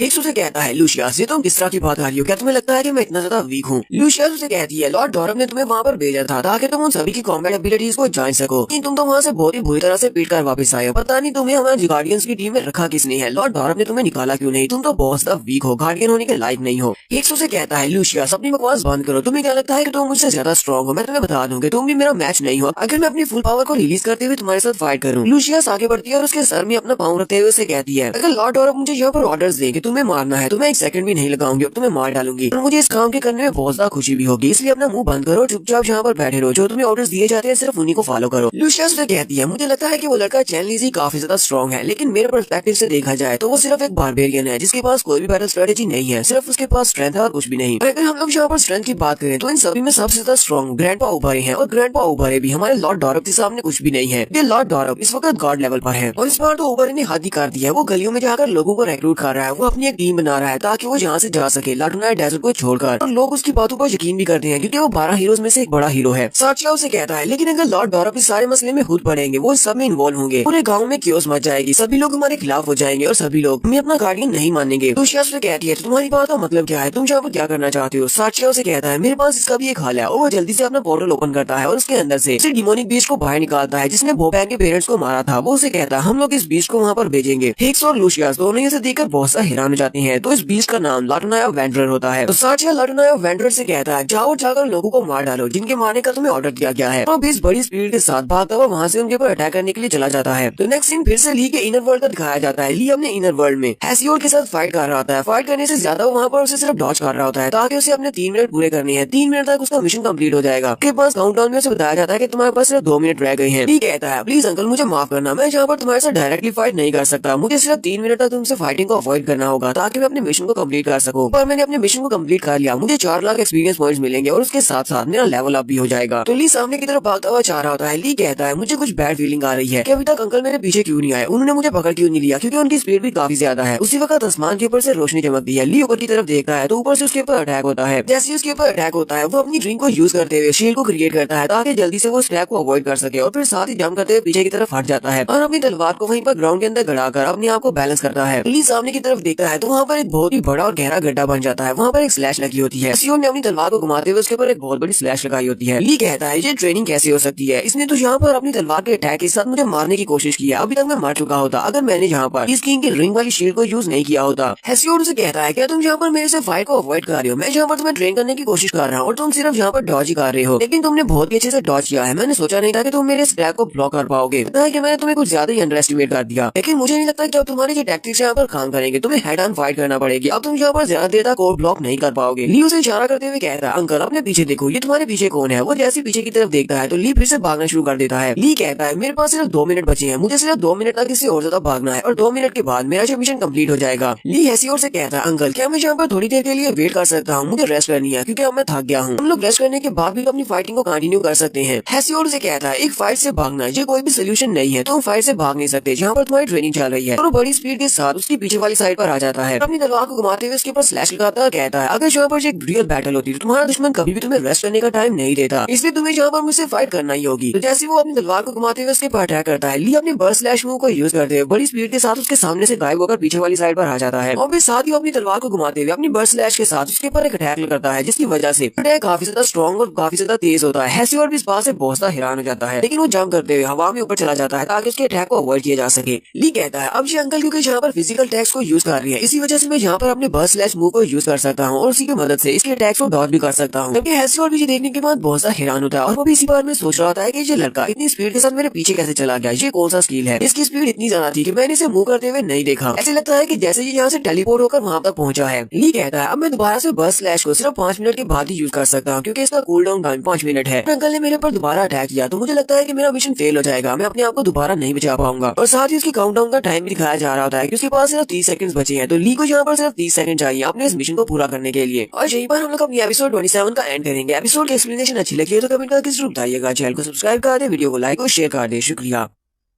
लेवल अप टू सर्वाइव के एपिसोड 28 के साथ हाजिर हूँ। तो एपिसोड की शुरुआत में अभी भी ज़ीली के इनर वर्ल्ड का सीन दिखाया जाता है जहाँ पर वो अपने मिशन को कंप्लीट करने की दौड़ में लगा हुआ है। लास्ट सीन के ऊपर हमने देखा था कि उसके पास सिर्फ 30 सेकंड ही बचे हैं। वो वहाँ पर अपनी तलवार को फेंक देता है और उससे कहता है अंकल मैं थोड़ी देर के लिए यहाँ पर रेस्ट नहीं कर सकता, अब मुझे तुमसे और ज्यादा फाइट नहीं करनी, बस मुझे थोड़ी देर के लिए यहाँ पर रेस्ट करने दो, उसके बाद मैं तुमसे वादा करता हूँ कि मैं तुम्हारे साथ फाइट करूंगा। जब तक चाहे तो मुझे ट्रेनिंग दे सकते हो, मैं नहीं भागूंगा, मैं यहाँ पर खड़े होकर तुम्हारे से फाइट करूंगा। हेसियोड भी नीचे उतर आता है और उसे कहता है चलो ठीक है तुम यहाँ पर रेस्ट कर सकते हो, लेकिन तुमने अभी भी थोड़ी देर पहले जहाँ पर जिस स्पेशल मूव को यूज किया था तुम्हें वो वाली टेक्निक मुझे सिखाना पड़ेगी। मुझे ये बताओ कि तुमने कौन से स्किल को यूज किया है। ली उसकी बात सुनने के बाद सोच रहा होता है, इसे लगता है कि मैंने यहाँ पर एक स्पेशल टेक्निक को यूज किया है तो वो एक स्पेशल टेक्निक, लेकिन मैं इसको कैसे समझाऊं कि वो सिस्टम से आती है, उसका नाम बर्स्ट स्लैश है। यहाँ पर ली के 30 सेकंड पूरे होने के बाद उसके पास विंडो ओपन होती है और उसे कहा जाता है तुम्हारा काउंटडाउन पूरा हो चुका है, तुमने मिशन कंप्लीट कर लिया और तुम्हें 4 लाख एक्सपीरियंस पॉइंट्स मिले हैं और साथ ही तुमने लेवल अप भी किया है। तो ली उसे सारी की सारी बात बता देता है कि उसके पास एक सिस्टम है जो कि उसकी मदद करता है। सिस्टम के अंदर कुछ ऐसी चीजें हैं, ऐसे स्किल्स हैं जिसे पास उसे एक्टिवेट करना होता है और वो अपने आप हो जाते हैं। ली हेसियोड से कहता है जब भी मैं किसी स्किल को यूज करने वाला होता हूँ मैं बस अपने सिस्टम से कहता हूँ कि मुझे ये वाला स्किल यूज करना है और मेरा सिस्टम अपने आप उस स्किल को यूज कर देता है। मुझे नहीं पता कि स्किल को कैसे एक्टिवेट करना है और कैसे ही अपने आप होता है, बॉडी अपने आप से मूव करना शुरू कर देती है। और अभी तुम्हारे अटैक को डॉज करने के लिए मैंने जिस स्किल को यूज किया था उसका नाम बर्स्ट स्लैश है, लेकिन तुम इस बारे में क्यों पूछ रहे हो, क्या इसमें कोई मसला है। तो नेक्स्ट सीन बाहर का दिखाया जाता है। चिडलर को दिखाते हैं। चिडलर जो कि घर के नीचे दबा होता है वो घर के नीचे से बाहर निकलता है, कहता है जी क्या बुरा हो रहा है, मैं तो अपने बिस्तर पर आराम से सो रहा था, अब अचानक से यहाँ पर क्या हो गया। तो चिडलर उठने के बाद सामने की तरफ देखकर कहता है ये घर तो बहुत ही बुरी तरह से डैमेज हुआ है। बो बैन और बाकी के सभी लोग कहाँ पर है? लगता है कि बो बैन घर के नीचे दब गया होगा, मुझे उसे ढूंढना होगा। फिर साथ ही वो चिल्लाकर कहता है बो बैन कहाँ पर हो तुम, क्या तुम ठीक हो? चिडलर बहुत ज्यादा घबरा जाता है और कहता है मुझे बो बैन की आवाज नहीं आ रही, कहीं ऐसा तो नहीं है कि वो घर के नीचे दबकर मर गया होगा? अगर वाकई में वो मर गया है तो फिर मैं ग्रैंडपा को क्या बताऊंगा? उसी वक्त एक पत्थर का टुकड़ा उठा हुआ आता है और उसके चेहरे पर लगता है। चिडलर चिल्लाकर कहता है ये कौन कमीना रात के वक्त यहाँ पर पत्थर फेंक रहा है? लगता है कि तुम मेरे यहाँ से मरना चाहती हो, कौन हो तुम? लेकिन जैसे वो सामने की तरफ देखता है तो सामने वो डिमोनिक बीस्ट होता है जो कि बो बैन के साथ फाइट कर रहा होता है। बो बैन ऊपर की तरफ जंप करते हुए अपने नाइफ के साथ उसके ऊपर अटैक करता है, लेकिन वो वेंडर भी काफी ज्यादा पावरफुल है। बो बैन उसके ऊपर अटैक करने के बाद पीछे हटता है और उसे कहता है मैं इस बारे में पक्की तरह से श्योर हूँ कि तुम ही वो मॉन्स्टर हो। साथ ही बो बैन बहुत ज्यादा गुस्सा आ जाता है और कहता है तुम वही डीमन बीस्ट हो जिसने मेरे पेरेंट्स को मारा था। मैं तुम्हारी इस बुरी शक्ल को कैसे भूल सकता हूँ? चाहे तुम्हारी बॉडी यहाँ पर खाकी क्यों ना हो जाए, लेकिन फिर भी मैं तुम्हें पहचान लूंगा कि तुमने मेरे पेरेंट्स को मारा था। मैंने इतनी ज्यादा मेहनत की है इस दिन के लिए ताकि मैं तुम्हें ढूंढकर मार सकूं। वो जल्दी से अपनी तलवार निकालता और कहता है मैंने ये एक्सपेक्ट नहीं किया था कि तुम खुद ही मरने के लिए मेरे पास चले आओगे। चिडलर उसे कहता है बो बैन क्या तुम ठीक हो? और ये डीमन बीस्ट यहाँ पर क्या कर रहा है और हमारे पर अटैक क्यों कर रहा है? बो बैन चिल्लाकर उसे कहता है जहाँ से दफा हो जाओ। चिडलर भी इस बात से बहुत ज्यादा घबरा जाता है और कहता है ये तो बहुत ज्यादा गुस्से में है। बो बैन गुस्से के साथ आगे बढ़ता है और डिमोनिक बीस्ट से कहता है आज मैं तुम्हारे पहले दोनों बाजू को उखाड़ूंगा, उसके बाद तुम्हारी बॉडी के छोटे छोटे पीसेस करूंगा, तुम्हारी बॉडी के अंदर जितना भी ब्लड है सारे ब्लड को निकाल कर अपने पेरेंट्स की कबर के ऊपर डालूंगा। और साथ ही वो एक लंबा सांस लेने के बाद जंप करते हुए अपनी तलवारों के साथ उसके ऊपर अटैक करने के लिए आगे बढ़ जाता है। लूशियस, सार्चिया और रिक्स वो तीनों भी क्लिफ के ऊपर खड़ी होती है। लूशियस कहती है तो बहुत ही अच्छा किया कि तुमने अपने डिमोनिक बीस्ट को रिलीज किया उनके ऊपर अटैक करने के लिए, लेकिन पूरे गाँव में अगर सिर्फ उन्हीं के ऊपर अटैक होगा तो ये बहुत ज्यादा सस्पिशियस होगा। तुम्हें नहीं लगता कि हमें यहाँ पर कुछ और भी करना चाहिए? सार्चिया उनसे कहता है तुमने बिल्कुल ठीक कहा, इसीलिए तो मैंने यहाँ पर सारा बंदोबस्त किया हुआ है। मैंने प्रोटेक्शन शील्ड के अंदर एक क्रैक डाल दिया है जहाँ से मॉन्स्टर्स अंदर आ सकते हैं। हम इन सारे मॉन्स्टर्स को यूज करेंगे गुब्बारे को घर से दूर ले जाने के लिए। जब वो जहाँ से दूर चला जाएगा उस प्रोटेक्शन शील्ड को रिकवर करने के लिए वहीं पर लॉर्ड डॉरब उससे फाइट करेंगे, उसको मार डालेंगे और इसका किस्सा खत्म कर देंगे। लूशियस हिक्स से कहती है यहाँ पर गाँव में कुछ और हंटर्स भी आए हैं जिन्हें ओबारे लेकर आया था मेडिकल सेंटर वाले, तुम जाओ जाकर उनसे फाइट करो, लेकिन इस बार फेल मत होना जिस तरह लास्ट टाइम तो बुरी तरह से पीट कर आए थे। रही बात उस नए हीलर लड़के की, उस लड़के को तो मेरे पर छोड़ दो, चेन ज़ीली, मैं उसके साथ फाइट करूंगी, उसको मैं मार डालूंगी। उम्मीद करती हूँ कि वो मेरे सामने कुछ सेकंड तो टिक पाएगा, ऐसा ना हो कि फाइट बहुत जल्दी खत्म हो जाए और मुझे मजा भी ना आए। चिडलर की तरफ दिखाते हैं वो भागता हुआ दूसरे घर की तरफ जा रहा होता है और कह रहा होता है अंकल उबारे कहाँ पर हो? ये बहुत ही बुरा हुआ है, हमारे घर को डीमन बीस्ट ने तबाह कर दिया। अंकल दरवाजा खोलते हैं और उसके मुंह पर मार देते हैं और उसे कहते हैं ओ सॉरी मैंने तुम्हें देखा नहीं। चिडलर पीछे हटता है और उसे कहता है ग्रैंडपा बहुत ही बुरा हुआ है, एक डिमोनिक बीस्ट ने हमारे घर के ऊपर अटैक कर दिया है। इस वक्त बो बैन उसके साथ फाइट कर रहा है। अंकल वहीं से अपने घर की तरफ देखते हैं, सिर्फ घर में बल्कि गाँव के अंदर भी आग लगी होती है और हर जगह से शोर की आवाज आ रही होती है। ग्रैंडपा जल्दी से अपनी पावर्स को एक्टिवेट कर लेते हैं और चिडलर से कहते हैं जल्दी से घर वापस जाओ, जाकर ज़ीली को ढूंढो और उसे कहना कि वो सैली के साथ ही रहे, उसे अकेला मत छोड़ना। ग्रैंडपा जल्दी से वहाँ से शुरू करके उठ जाते हैं। नेक्स्ट सीन फिर से इनर वर्ल्ड का दिखाया जाता है। हेसियोड को उसके नाम के बारे में बताता है और कहानियों के बारे में भी। वो उसे कहता है कहानियों के मुताबिक एक बंदा जिसका नाम हेसियोड है वो एलिमेंट ऑफ क्योस की पावर को यूज कर सकता है। हजारों साल पहले इविल गॉड मॉर्फियस के साथ फाइट की थी और उसे हेल टावर टार्टरस के अंदर बंद कर दिया था, उसे वहाँ पर सील कर दिया, उसके साथ वो खुद भी वहीं पर सील हो गया था। अंकल मुझे लगता है कि तुम्हारा नाम हेसियोड है और तुम ही हेसियोड हो और मैंने तुम्हें जहाँ से बचाया है उस बीस्ट किंग को मारकर, वही हेल टावर टार्टरस था, वहाँ से मैंने तुम्हारी सोल को रिलीज किया है। लियो से सारी बात बताने के बाद से कहता है अंकल मुझे बताओ क्या तुम्हें कुछ याद आ रहा है, क्या तुम्हारी मेमोरीज वापस आ रही हैं? हेसियोड से कहता है नहीं मुझे कुछ भी याद नहीं आ रहा, मेरे पास कोई भी मेमोरीज नहीं है। लियो की बात सुनने के बाद सोच रहा होता है मैंने बहुत सारी एनिमेज और मांगा सीरीज देखी है, उन सभी में ऐसा ही होता है, किसी को उसके नाम के बारे में बताया जाए या फिर पास्ट हिस्ट्री के बारे में थोड़ा कुछ बताया जाए तो उसे सब कुछ याद आ जाता है, लेकिन इस अंकल को तो कुछ भी याद नहीं आ रहा। हेसियोड से कहता है मुझे इस दुनिया के बारे में कुछ भी नहीं पता, मुझे इस दुनिया की कोई भी मेमोरीज याद नहीं है और जो नाम तुमने मुझे बताया है वो टाइटल अच्छा है लेकिन मुझे इस बारे में भी कुछ याद नहीं। हो सकता है कि जिस बंदे का तुमने नाम लिया है वही बंदा मैं हूँ, मैं हेसियोड हूँ, लेकिन मुझे नहीं याद कि हेसियोड ने क्या किया था। लेकिन तुम्हारे इन सारे स्किल्स को देखने के बाद मुझे महसूस हो रहा है कि जैसे कि मैं भी इस दुनिया से जुड़ा हुआ हूँ, पिछले हजारों सालों से मैंने ऐसा कुछ भी महसूस नहीं किया। ली फिर से उसकी बात सुनने के बाद अपने सवालों पर गौर कर रहा होता है। ली कहता है मेरे जहन में इस वक्त बहुत सारे सवाल है कि मैं यहाँ पर क्या कर रहा हूँ, मैं इस दुनिया में क्यों भेजा गया हूँ, मेरे पास क्योस एलिमेंट की पावर क्यों अवेकन हुई है, क्योंकि मुझे इन सारे सवालों के जवाब सिर्फ हेसियोड ही दे सकता है। अकल अगर वाकई में हेसियोड है और इनकी मेमोरीज वापस आ जाती है तो मुझे लगता है कि ये मेरी हेल्प कर सकते हैं इन सारे सवालों के जवाब देने में। हेसियोड ली से कहता है चलो ठीक है मुझसे फाइट करो, तुमने काफी ज्यादा रेस्ट कर लिया है, तुम अपनी फुल स्ट्रेंथ के साथ मेरे पर अटैक करो, हो सकता है कि फाइटिंग के दौरान ही मुझे मेरी मेमोरीज याद आ जाए और मैं तुम्हें बता सकूं, तो तुम मुझसे जानना चाहते हो। ली उसे कहता है हाँ क्यों नहीं, चलो फिर फाइट स्टार्ट करते हैं और वो भी अपनी तलवार को रेडी करता है। जबकि उसी वक्त उसे लूका की आवाज आती है। लूका चिल्लाकर उसे कहती है पापा या लूका। ली कहता है ये तो लूका की आवाज है, लेकिन लूका मुझे आवाज क्यों दे रही है? क्योंकि इनर वर्ल्ड में है इसलिए वो वहाँ पर अनकॉन्शियस है। लूका उठकर खड़ी हो जाती है और उसके सामने लूशियस होती है। लूशियस कहती है ये छोटी बच्ची कौन है, मुझे इस बारे में नहीं बताया गया था कि ये लड़का बाप बन चुका है और इसके पास एक छोटी बच्ची भी है। लूशियस आगे बढ़ती है, लूका से कहती है बच्ची तुम्हें परेशान होने की जरूरत नहीं है और ना ही डरने की, मैं यहाँ पर इस लड़के को मारने के लिए आई हूँ, तुम्हें मारने के लिए नहीं आई। जबकि लूका ली के पाँव को पकड़ लेती है और चिल्ला चिल्लाकर उसे कह रही होती है या लूका पापा। लूशियस अपनी पावर्स को रिलीज करती है और कहती है लगता है कि तुम इसको छोड़कर नहीं जाने वाली, तो ठीक है तुम दोनों को फिर एक साथ ही ही मारना पड़ेगा, तुम दोनों एक साथ ही दूसरी दुनिया में चले जाना। जैसे वो लुका के ऊपर अटैक करने लगती है, उसी वक्त ली अपने बर्स्ट स्लैश मूव को यूज करते हुए बड़ी स्पीड के साथ उसके पीछे वाली साइड पर चला जाता है। लूशियस भी इस बात से बहुत ज्यादा हैरान हो जाती है। उसे पीछे से आवाज आती है, लुका से कह रहा होता है, लुका तुम्हारा बहुत बहुत शुक्रिया मुझे जगाने के लिए। ली उसे कहता है, लुका अब बाकी का सब कुछ मेरे पर छोड़ दो, मैं इसको खुद ही संभाल लूंगा। सभी जहाँ पर मुझे पनिशमेंट मिलती है वहाँ के मॉन्स्टर इससे बहुत ज्यादा स्ट्रॉन्ग होते हैं, ये लड़की तो मेरे सामने कुछ भी नहीं है। नेक्स्ट सीन गाँव का दिखाया जाता है। गाँव के अंदर काफी सारे वुल्फ मॉन्स्टर्स आ चुके हैं और वो मॉन्स्टर जहाँ पर गाँव वालों के ऊपर अटैक कर रहे होते हैं और उन सभी को मार रहे होते हैं। गाँव के अंदर तबाही मची होती है, हर जगह पर आग लगी होती है। यहीं पर एक छोटी बच्ची अपनी माँ के पास बैठी रो रही होती है। उसी वक्त एक बीस्ट उसके पास आता है और जंप करते हुए छोटी बच्ची को खाने लगता है। इसी वो अपना बड़ा सा मुंह खोलकर उस बच्ची को खाने लगता है। ग्रैंडपा ओबरे वहाँ पर आते हैं और उसके ऊपर अटैक करते हैं। वो अपनी थंडर स्ट्राइक के साथ उसके ऊपर अटैक करते हैं, जिससे वो वुल्फ मॉन्स्टर पीछे जाकर एक घर के साथ टकराता है। साथ ही ग्रैंडपा छोटी बच्ची को बचा लेते हैं और उसे कहते हैं, बच्ची क्या तुम ठीक हो? ग्रैंडपा भी उस छोटी बच्ची को ही अपनी गोद में उठाकर खड़े होते हैं कि उसी वक्त 3-4 मॉन्स्टर्स उनको आकर घेर लेते हैं और जैसे वो जहाँ पर ग्रैंडपा के ऊपर अटैक करने लगती है उसी वक्त वहाँ पर ब्रॉस और फिलगोरा आ जाते हैं। ब्रॉस और फिलगोरा उन मॉन्स्टर्स के ऊपर अटैक करते हैं और उन तीनों मॉन्स्टर्स को पीछे की तरफ गिरा देते हैं। तो ग्रैंडपा से कहते हैं, ग्रैंडपा ओबरे आखिर यहाँ पर हो क्या रहा है? गाँव के अंदर इतने सारे मॉन्स्टर्स कहाँ से चले आए और इंसानों के ऊपर अटैक क्यों कर रहे हैं? ग्रैंडपा उनसे कहते हैं, वैसे तुम्हारे इस पूरे गाँव के इर्द गिर्द एक प्रोटेक्शन शील्ड है, वो बैरियर बहुत ज्यादा टफ है, उसको तोड़ना मुश्किल है। हमारे काफी सारे लोग ऐसे हैं जो कि इस बैरियर को यहाँ पर प्रोटेक्ट करते रहते हैं, लेकिन फिर भी ये मॉन्स्टर्स यहाँ पर चले आए, किसी को पता भी नहीं चला। इसका तो सिर्फ एक ही मतलब हो सकता है, लगता है कि गार्डियंस ने अपनी चाल को स्टार्ट कर दिया है। ये सारे मॉन्स्टर्स यहाँ पर गाँव वालों को मारने के लिए नहीं बल्कि हमें मारने के लिए आए हैं। लेकिन इस मसले को कवर करने के लिए उन्होंने पूरे गाँव के अंदर मॉन्स्टर्स को छोड़ दिया है ताकि वो लोग इसको सिर्फ एक एक्सीडेंट दिखा सके। ब्रॉस और फिलगोरा भी इसकी बात सुनने के बाद हैरान होते हैं। ग्रैंडपा उनसे कहते हैं, ब्रॉस फिलगोरा मुझे लगता है कि तुम दोनों को यहाँ पर रहकर गाँव वालों की मदद करनी चाहिए। मैं चाहता हूँ कि यहीं पर रहकर गाँव वालों की मदद करो। मैं इस वक्त बैरियर की तरफ जा रहा हूँ ताकि वहाँ पर जाकर बैरियर को सील किया जा सके और ज्यादा मॉन्स्टर्स को अंदर आने से रोका जा सके। ब्रॉस से कहता है, लेकिन ग्रैंडपा वहाँ पर तो बहुत सारे मॉन्स्टर्स हो सकते हैं, हम दोनों भी आपके साथ चलते हैं ताकि वहाँ पर जाकर आपकी हेल्प की जा सके। ग्रैंडपा अपनी इलेक्ट्रिक पावर को रिलीज करती है और कहती है, नहीं तुम्हें वहाँ पर आने की जरूरत नहीं है, मैं वहाँ पर अकेला ही काफी हूँ, मैं बस यहाँ पर रहकर गाँव वालों की रक्षा करनी है। साथ ही ग्रैंडपा अपनी थंडर पावर को यूज करते हुए शू करके वहाँ से उठ जाते हैं सीधा बैरियर की तरफ। और यहीं पर हम लोग अपनी एपिसोड 28 का एंड करेंगे। एपिसोड की एक्सप्लेनेशन अच्छी लगी हो तो कमेंट करके जरूर बताइएगा। चैनल को सब्सक्राइब कर दें, वीडियो को लाइक और शेयर कर दें। शुक्रिया।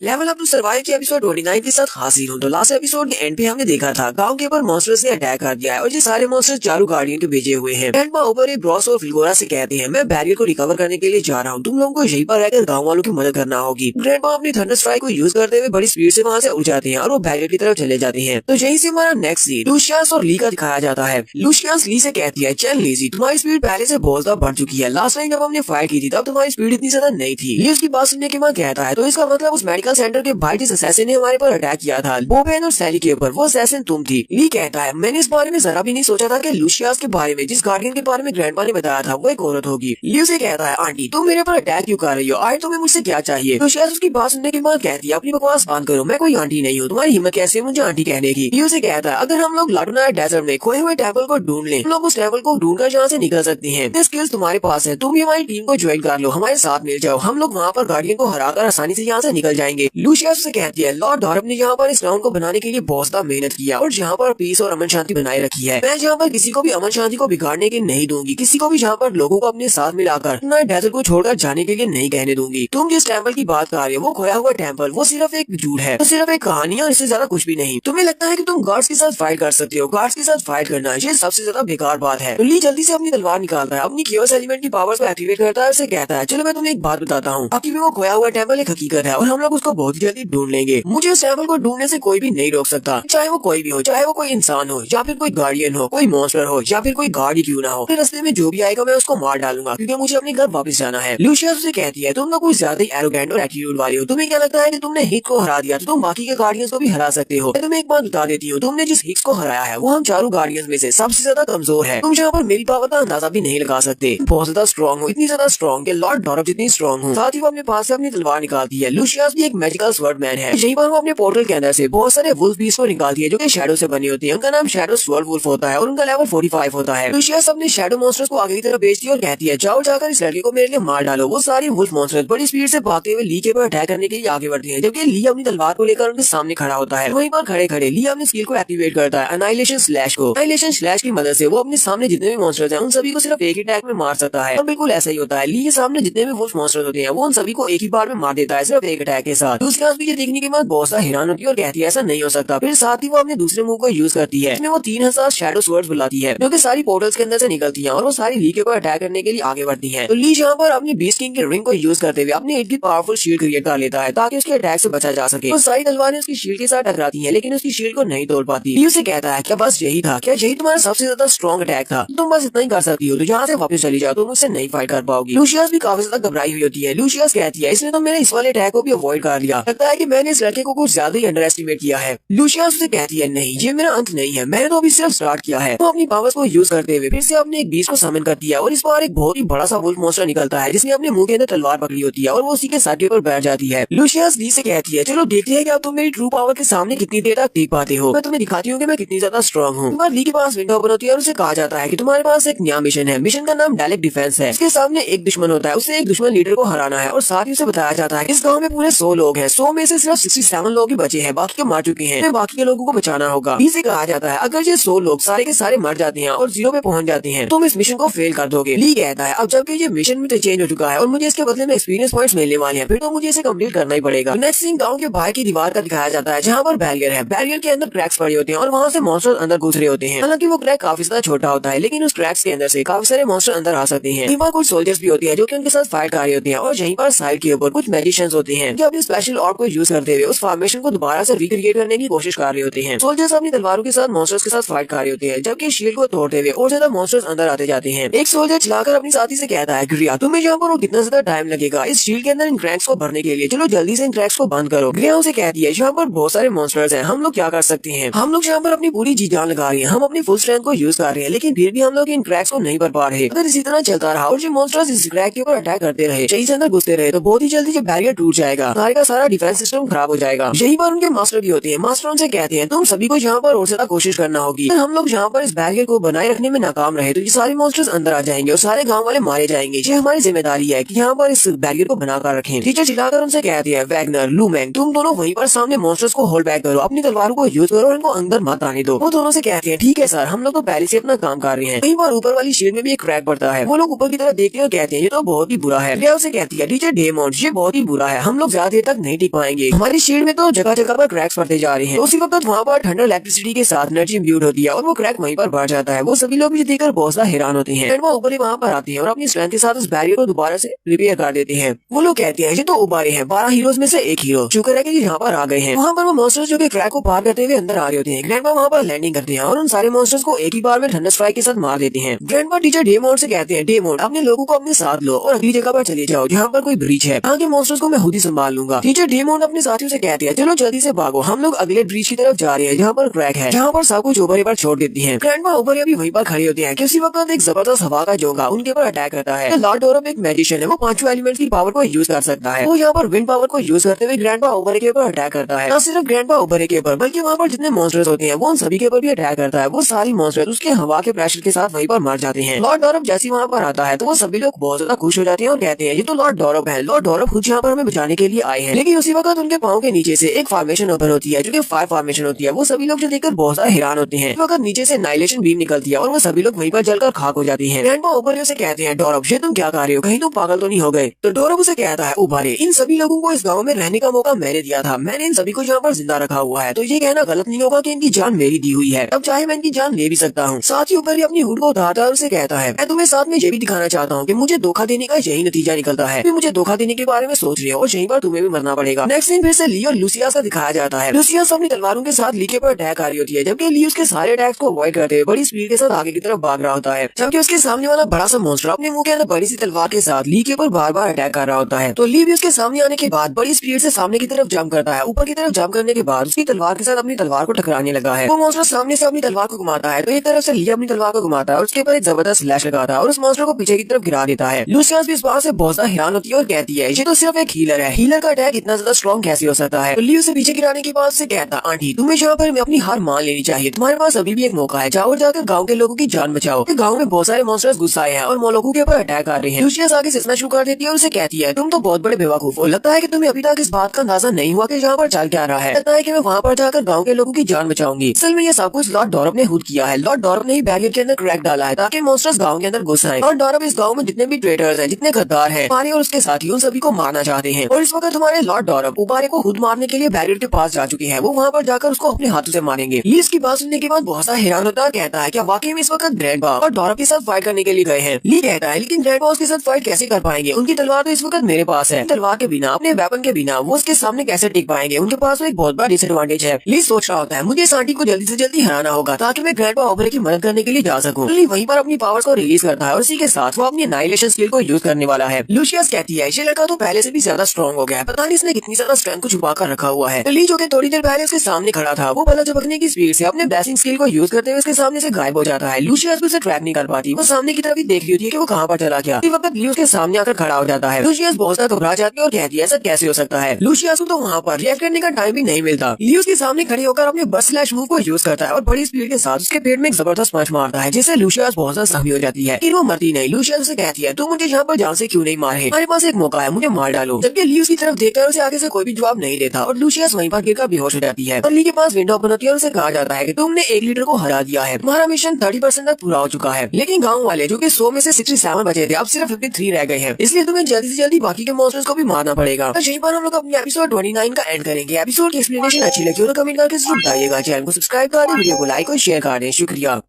लेवल अप टू सर्वाइव के एपिसोड 30 के साथ हाजिर हूँ। एपिसोड की शुरुआत में ग्रैंडपा उबरे और लॉर्ड डॉरब का सीन दिखाया जाता है। लॉर्ड डॉरब अपनी मैजिक पावर्स को यूज कर रहा होता है। वो अपनी विंड पावर को यूज करते हुए बड़े बड़े टाइफून्स बनाता है। ग्रैंडपा वहाँ पर अपनी थंडर पावर को यूज करते हुए उसके ऊपर अटैक कर रहे होते हैं। डॉरब अपनी विंड पावर को यूज करते हुए उनके काफी सारे टॉर्नेडोस बनाता है और उन टॉर्नेडोस के साथ ग्रैंडपा के ऊपर अटैक करता है। तो ग्रैंडपा अपने सामने एनर्जी की शील्ड बनाते हैं, अपनी थंडर शील्ड, जिसके साथ उसको ब्लॉक करने की कोशिश कर रहे होते हैं। डॉरब उसे कहता है उबारे क्या तुम्हें वाकई में लगता है कि तुम यहाँ पर मुझे हराने के काबिल हो? क्या लगता है कि तुम्हारी स्ट्रेंथ इतनी ज्यादा है कि तुम मुझे हरा पाओगे? ठीक है कि तुम 12 हीरोज में से एक हो, कि तुम्हारा वक्त पूरा हो चुका है। 12 हीरोज अब खत्म हो चुके हैं। अब तो बस तुम एक बूढ़े इंसान हो जिसके पास बहुत ही कम एनर्जी बची है। कि मैं यहाँ पर एक गार्ड बनने के बहुत ज्यादा करीब हूँ। कि ऐसा कहना गलत नहीं होगा कि इस पूरे डेली टाउन का मैं गार्ड हूँ जो कि तुम सभी कीड़ों के ऊपर करता हूँ। ग्रैंडपा ने अभी अपनी ठंडा शील्ड के साथ उसकी विंड पावर को ब्लॉक किया होता है। डॉरब भी अपनी पावर्स को बढ़ाता है और अपनी विंड मिल को और भी ज्यादा तेज करता है। जैसे ही वो उसके ऊपर और ज्यादा हवा का प्रेशर डालता है तो ग्रैंडपा वहाँ से सामने से गायब हो जाती है, उनकी शील्ड भी गायब हो जाती है। और डॉरब कहता है लगता है कि मैंने इस बूढ़े आदमी को मार दिया, लगता है कि इतना स्ट्रॉन्ग नहीं रहा, ये कमजोर हो चुका है। यहीं से हमारा नेक्स्ट सीन लूसियस का दिखाया जाता है। लूसियस जो कि वहीं पर गिरी होती है, वो कहती है मेरे पेट में बहुत ज्यादा दर्द हो रहा है, इस लड़के ने बहुत ही जोर का पंच मारा है। हालांकि मैं अभी तक जिंदा हूँ लेकिन मैं अपनी बॉडी को मूव नहीं कर पा रही। लेकिन आखिर उस लड़के का मकसद क्या था, उसने मुझे मारा क्यों नहीं? वो मुझे आसानी से मार सकता था लेकिन उसने मुझे जिंदा छोड़ दिया। ली भी अभी वहीं पर खड़ा होता है और वो लुका के साथ हंस कर बातें कर रहा होता है। दूसरी तरफ लॉर्ड डॉरब ने जहाँ पर ग्रैंडपा के ऊपर अपनी विंड पावर के साथ अटैक किया था, ग्रैंडपा सामने से गायब हो गए थे। वहीं पर उसके टॉर्नेडो के बीच से दोबारा से इलेक्ट्रिसिटी चमकती हुई दिखाई देती है। डॉरब इस बात से बहुत ज्यादा हैरान हो जाता है। डॉरब के ऊपर एक इलेक्ट्रिक अटैक होता है थंडर बोल्ट के साथ। ग्रैंडपा ऊपर उसके मुंह पर एक जबरदस्त पंच मारते हैं जिससे लॉर्ड डॉरब भी पीछे की तरफ गिर जाता है और ग्रैंडपा उबरे ने अपनी इनर पावर्स को एक्टिवेट किया होता है। ग्रैंडपा के बालों का कलर भी चेंज हो जाता है और उनकी पूरी बॉडी से थंडर इलेक्ट्रिसिटी निकल रही होती है। तो डॉरब के नीचे गिरने के बाद ग्रैंडपा फिर से उसके ऊपर पंच मारने के लिए आगे बढ़ते हैं। वो उसके ऊपर एक जबरदस्त पंच मारते हैं लेकिन डॉरब फिर से अपने आप को बचा लेता है और वो साइड पर हटने के बाद उसे कहता है उबरे तुम तो वाकई में 12 हीरोज में से एक होने के लायक हो। हालांकि तुम्हारा टाइम खत्म हो चुका है, अब तुम बहुत ज्यादा बूढ़े हो चुके हो और बहुत ज्यादा कमजोर भी हो। जहाँ पर तुम कुछ कीड़ों को बचाने के लिए अपनी जान दांव पर लगाने को तैयार हो, जहाँ तक कि तुमने अपनी बची कुछ सारी पावर को भी यूज कर दिया है। मुझे यहाँ पर बहुत ज्यादा एक्साइटमेंट फील हो रही है क्योंकि एक लंबे अरसे के बाद मुझे कोई ऐसा दुश्मन मिला है जो कि मुझे इतना एक्साइटेड फील करवा सकता है। लेकिन जो भी हो ये बहुत ज्यादा कम है। और डॉरब ने अपने हाथों के ऊपर रिंग्स पहनी होती है जो कि अलग अलग एलिमेंट्स के लिए होती है। अगर डॉरब एक मैजिशियन है, वो 5 एलिमेंट्स की पावर को यूज कर सकता है। डॉरब वहाँ पर अपनी पावर को रिलीज करता है और उसे कहता है तुम यहाँ पर इस फाइट को कभी भी नहीं जीत पाओगे। मैं तुम्हें यहाँ पर दिखाता हूँ कि एक ऐसा मैजिशियन जिसने चारों एलिमेंट्स की पावर को मास्टर किया हो, के सामने तुम कैसे टिक पाओगे। जैसे वहाँ पर अपनी पावर को रिलीज करता है तो डॉरब की इर्द काफी सारी स्पिरिट्स निकल आती है। स्पिरिट्स या फिर इनको समन क्रीचर कहेंगे, चारों एलिमेंट्स को दर्शाते हैं। मिट्टी का बना हुआ बड़ा सा मॉन्स्टर, पानी का एक मॉन्स्टर होता है, जबकि फायर और वुड के 2 बड़े बड़े स्नेक्स होते हैं। नेक्स्ट सीन दूसरी तरफ ब्रास ऑफ फिलोका का दिखाया जाता है। ब्रास ऑफ फिलोका वहीं पर फाइट कर रहे होते हैं सारे मॉन्स्टर्स के साथ जो कि इंसानों के ऊपर अटैक कर रहे हैं। वो गाँव वालों को प्रोटेक्ट कर रहे होते हैं। वहाँ पर मॉन्स्टर्स को मारने के बाद फिलोका उसे कहता है